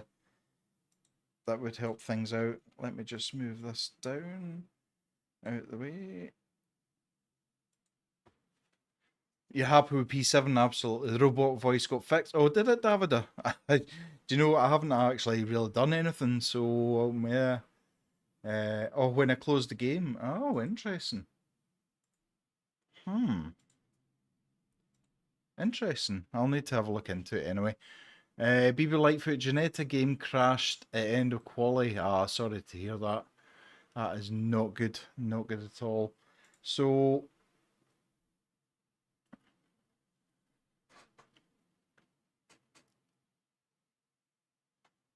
Yep.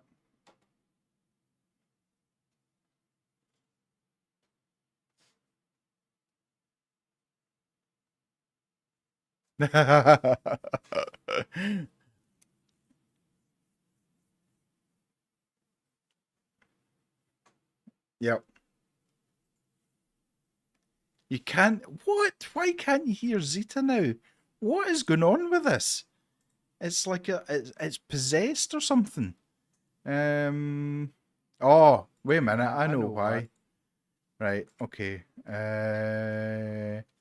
Audio input. No, it must be audio output. So I've moved to a different screen now, so hopefully you can hear Zeta again. Hello? Again? Let It's not here. let me know. Yeah, Peter, no problem at all. You take care of yourself. It was a hell of a race.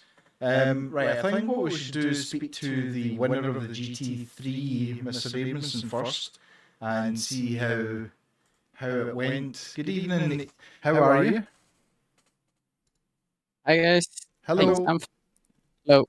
How?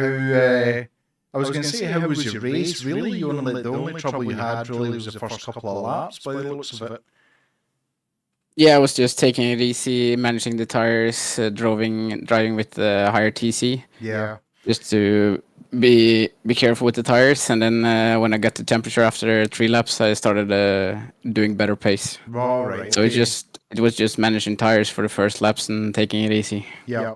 So I mean, certainly it was interesting to see Garcia hanging on to you the first few laps, and we thought maybe it was going to be closer than it was, but obviously that's why it was close to start with.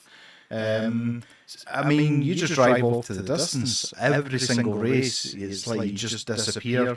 And unfortunately, you don't get very much airtime because we like watching Formula One and watching Max Verstappen just drive round and round and round the track. There's there's nothing interesting about it. With all due respect, that's how fast you are. I mean, I can't even remember how many seconds you finished ahead of P2, but you were just in a different race. Is there something you do to keep your mind focused, or are you able just to focus anyway, regardless of what's going on?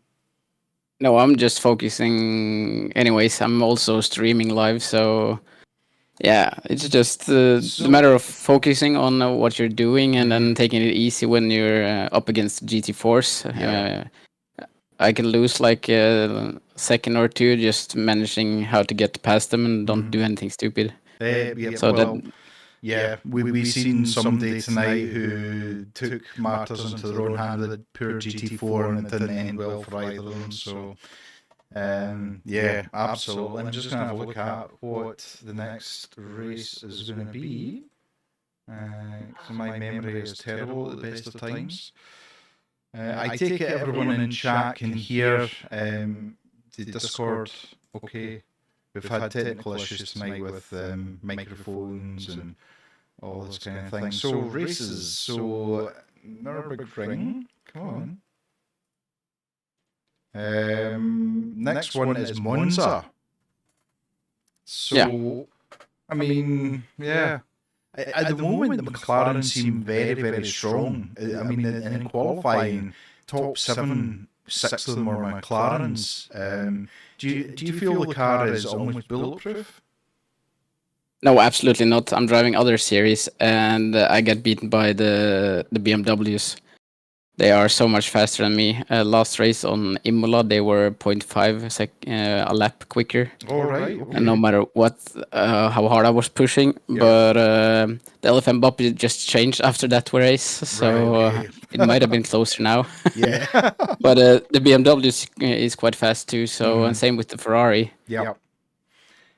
But I enjoy the car from the McLaren. It suits my driving style. Yeah, I love it as well. I've always loved it. And when the Evo came out, I was so happy. It just brought the car back to life. So you're looking at Monza and Barcelona as the last 2 races of this championship. Do either of them cause you any issues, or have you got one that you feel better, more comfortable with? Monza is definitely one I know I'm quick on. Mm-hmm. Good. But Barcelona, I haven't driven any race with the McLaren there. So that's the one that's going to be interesting. Yeah, absolutely. A little bit of practice going on, trying to familiarise yourself, because it's fine knowing the track, but if you're driving a car that you've never driven on that track before, it can just feel completely different because the braking is at a different point, or you need to turn in earlier, or so there's loads of things that can affect you. So, Zita, is there anything you want to add? No, No, well just, done on another one. Yeah, you just disappear off. So yeah, clearly a card that suits you and you're quick with. So it's almost expected now in the multi-class that you just disappear into the distance, so no pressure on you for the next two races. it wasn't that on Misano though. Garcia was quick there. Yeah, and that's the thing. You will have tracks that you're either better at or faster at than others. So yeah, but congratulations again, and look forward to seeing you next week. Yeah, thanks the same. No problem. Take care. You too. Bye-bye. Bye. Right, okay. Wow, okay, right. So we have Sleen, we've got Mandalay, and we've got Brackstad. I think we'll bring Brackstad in since he was P2 and speak to him. Good evening, Samuel. How are you? I'm doing great. Good. How was your race? Good. It was, were you quite happy with the setup of the car? Yeah, like I got used to it in the end. Kind of weird in the start because the rear end was sliding all over the place, but I got used to it. And you were able just to adapt your driving style to that issue. I mean, it was certainly for the first few laps, Garcia was hanging on to Edmondson, and we actually thought there was going to be a close contest, but we actually found out that Edmondson was running in higher TC for the first few laps just to not overcook his tyres. So, but I mean, you did well. You stuck with it, and you came home in P2, didn't you? You came in second place. Yeah, Yeah. came P2. I mean, that's amazing. 50 minutes of that. Was there any time you thought there was any issues, or were you okay with the GT4s tonight? Yeah, the traffic was actually pretty good this race. Didn't have any issues. Yep, that's awesome. Yeah. Zita, do you want to ask or add anything? She's maybe. had something and it's just gone out of my brain. Now, come on, I get to use that excuse because I'm old, but you're nowhere near as old as I am. How are you at Monza, Samuel? Is that quite a good track for you? I mean, I'm usually driving the Porsche, so I'm doing pretty good with that car. But I haven't tested the McLaren yet on the track. Mm-hmm. But I think I'm going to run strong on the track. Yeah, absolutely. And, you know, it's a track almost everybody knows, whether they know it from Formula One or they know it from GT racing or anything else. And the McLarens are looking strong in this championship. Even qualifying, out of the top 7, 6 of them were McLarens, and 3 of them were Big Brain Racing. Was it three cars you had racing tonight? Yeah. Yeah. So, I mean, hats off to you. These are all very good drivers. So, congratulations on P2, and we'll look forward to seeing you in the race next week. Yeah, thanks. No problem. Take care, Samuel. Yeah, thanks. You too, guys. Bye-bye. Bye-bye. Okay, let's speak to Davida and find out. What I'm going to do is I'm going to sit back because you must be sick of hearing my voice and let Zeta speak to our friend Davida. There you go. Hello. Hello. Well done on the finish there.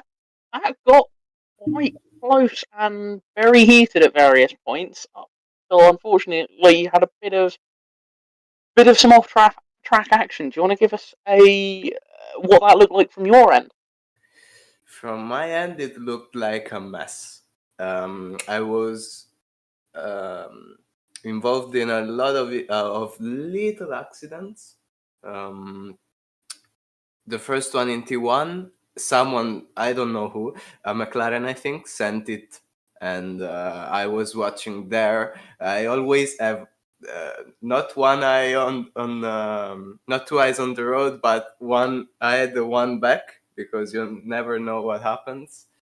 and this time it paid off because I avoided the incident, but I tapped the Brackstad Samuel. I gave him the position back later on, but a lot of other things happened in the race, and sometimes I feel like there should be something like dangerous behavior punishment or something like that, penalty, because I'm not talking specifically about one one thing in the race, but a lot of times I find myself like someone sends it in my inside, and I either avoid and lose the position, or I say, okay, that's my right to stay here, but if I stay here, I die, so it's a lose-lose situation, okay? And if we crash, the people that cause the driver that caused the incident will be penalized, but also my race ends there, and it happened a lot during this championship. So I feel like if I drive safe, then I lose points, I lose positions, people sense it to me. And if I don't drive safe, I say, okay, this is my line, I'm holding it. I get crashed, and maybe sometimes it's even my fault. I'm not saying that, but it's frustrating, No, do know that feeling when you're just like, I have every right to be on this bit of track. Why are you trying to park your car on top of me? Yeah. At least some people apologize and the end of the race, and that's always good to hear. But frustration is there. Yeah, no, it is a very. I do understand that is you get people coming up behind you and they're kind of the attitude of I'm going for that gap whether you like it or not, and you have to get out of the way, and yeah, you having people coming up behind you. I mean, at the end of the day, it's racing. Some degree you do have to hold your line, and just maybe show a bit of a door every now and again if people are getting a bit aggressive. But yeah, I do know what that feels like when you've got people just going, nope, I'm having this position. But sometimes sometimes it's best to win, to lose the battle to win the war. Sometimes. Yeah, very wise of yours. You explained it way better than I did. It was like something from Obi-Wan Kenobi or something. That was quite Jedi. So it was. Yeah, I mean, yeah, it was a tough battle, and unfortunately, you weren't the only person to suffer tonight from some. I wouldn't even call them brave moves. Some of them were just ridiculous. Yeah, they were definitely overly aggressive. There was definitely a lot of overly aggressive moves going on. Yeah. Not just in the battle that you were in with the 2BM yourself and the McLaren that was there. Up and down the field, everybody was going for stuff that, yeah, you had to very much keep your head up to make sure you didn't get collected. So yeah, very well done though. And I'll definitely see the race back, the replay and the stream. I want to see that because when you drive, you're upset, but it must be so entertaining. Well, the thing is, I always, especially if I'm racing and somebody bumps into me, I become so irate. And then when I look back in the replay, I'm like, oh no, it was my fault all over. It's like... Yeah, once you calm down and take a step back and then you look at it and you're like, well, maybe that was a racing incident, or no, that was definitely a stupid move to do. So just avoid my voice at all times through the stream and you'll be absolutely fine. Right, Davida, it was good speaking to you, and we'll speak to you real soon. Yeah, of course. Cheers, see you later. See you. See you. Thanks. Alexa Johnson on Twitch. Hello, what's up? Not a lot, yourself? I hope you're well. Thank you very much for your first time chat. Right, we have Frederick Sleen. Let's see what Mr. Frederick's saying. Good evening, Frederick. Yeah, thanks. You were involved in a few battles tonight. Yeah, that's An understatement. What? Yeah, I mean, you also kind of got on the grass into turn one and ended up being a torpedo down the track. But from your point of view, were you happy with the race, or? Yeah, as I come into the race with no practice. Like I Oh, just right, okay. started in the qualifying. That was the only practice I've done. I have driven NURBURGRING before, but Mm-hmm. not with the McLaren. All so right. so I'm pretty happy with the results. But it Mm. could have been better because when the fights with Davide and Ekopsi, Yep. Kopsi just did the same that he did to Samuel in Misano. Mhm. He just pushed as much he could. So Yeah. I lost much time there. There was definitely a lot of pushing and shoving going on, and different things happening in different places. So, did you, if you haven't driven the McLaren at Nürburgring, were you using a standard setup or were you using a custom? No esports setup. All right, okay. We got in the teams. Yeah, because there's a lot of you. There's obviously three of you racing for the Big Brain Racing Team, and well, you're all top three, top four drivers in the championship so far. So it's absolutely great to see. How do you? About that.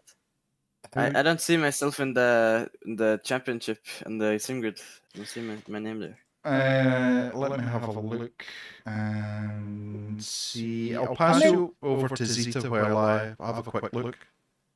Yep. Definitely a lot of door-to-door GT action going on.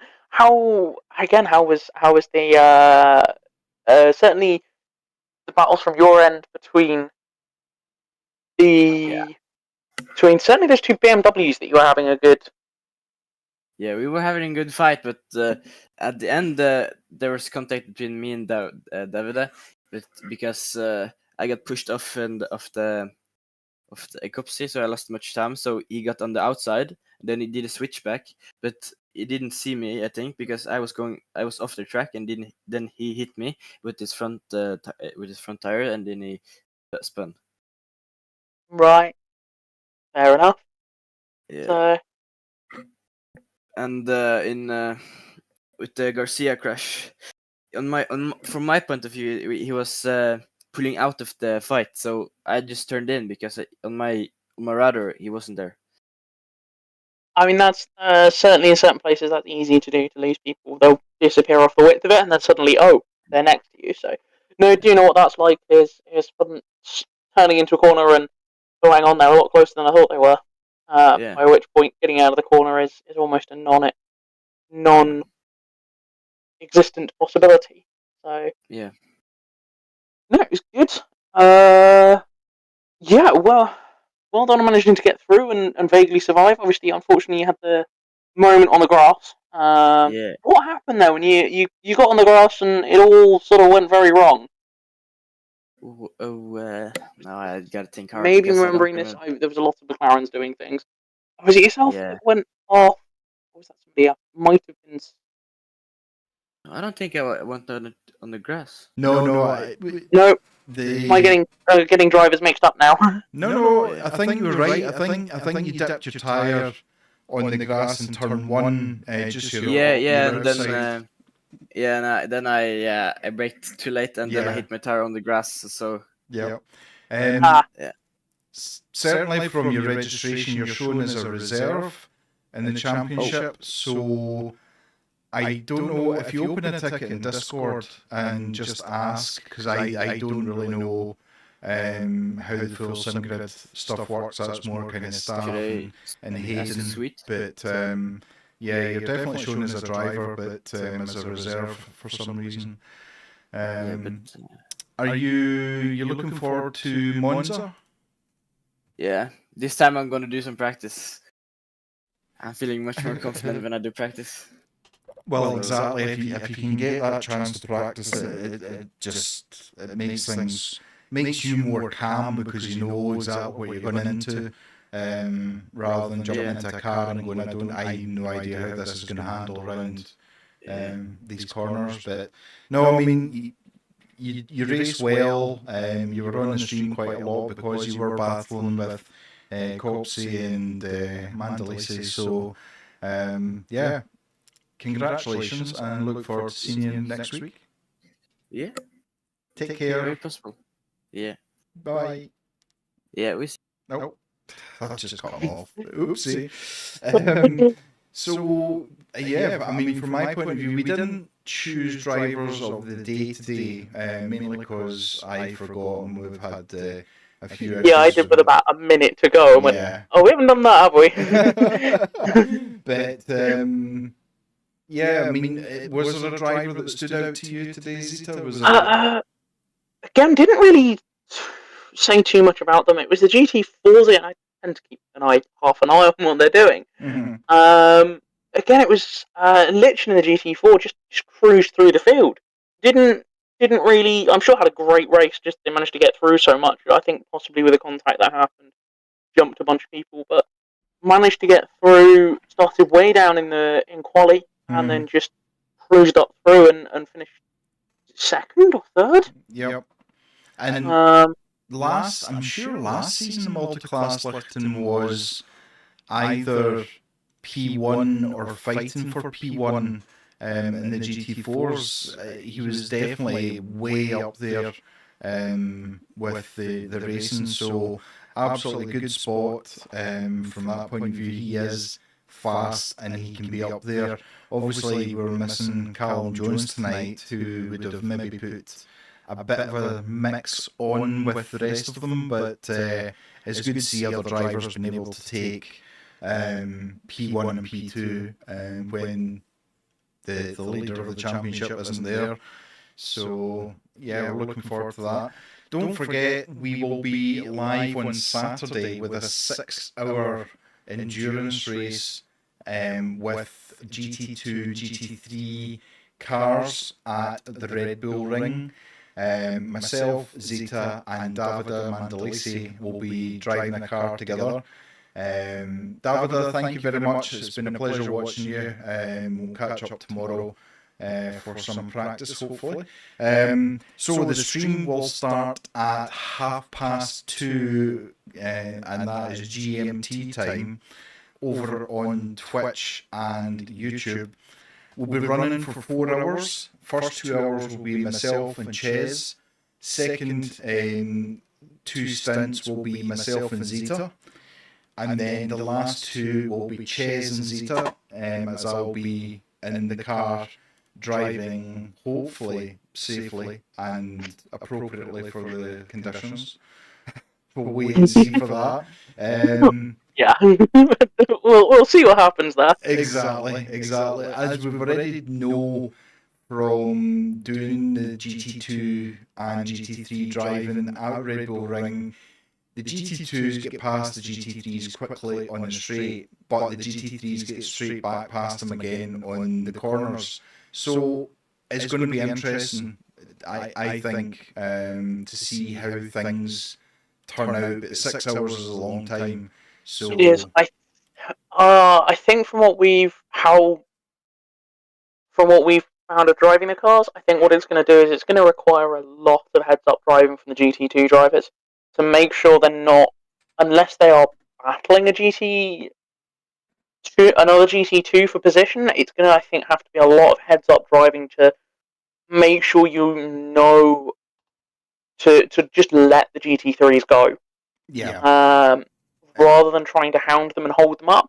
Obviously, if it's advantageous for you because there's a GT2 behind that car, then to some degree it's advantageous for you to hold GT3 up. But I do think it's going to be, unlike we see with the GT4s, that there's that big speed difference. Yep. So the GT3s just cruise past them. I think it's going to take a lot more heads-up driving from the GT2s to make sure you're not causing accidents by being surprised by GT3 trees coming up your inside and dive bombing you on the brakes. So that's pretty much the only way they're going to get past. Maybe if you can hang it around the outside through the middle of the circuit, but that's asking for trouble with how much those GT2s like to randomly understeer on you. Absolutely. It is going to be interesting. I think it's going to be a test of patience as well, because, as you say, it's a whole thing of, are you really fighting the GT3 to get past them, just to get overtaken again? And if you are fighting another GT2 while there's a GT3 in the mix, it's all about managing your frustrations and looking at the war rather than the battle, I think, is probably the best way of looking at it. I think what's going to happen is those that can drive smart are going to do better than those that drive fast. Yes, I completely agree with that. If you don't know what we're talking about, go and have a look at the DLC for the GT2s on ACC. We've got a video on the Toga YouTube channel of a very quick look at the GT2s, and we've streamed GT2 and GT3 racing briefly on our community nights as well. So I think from Zeta and myself, we're going to call it a night from there. We have to thank everyone who's been watching on YouTube, on Twitch. S. John Wick, thank you so much for the follow on Twitch earlier on, and congratulations to all the drivers tonight for your racing. So until next time, until Saturday, we'll see you real soon. Take care. Bye-bye. Bye.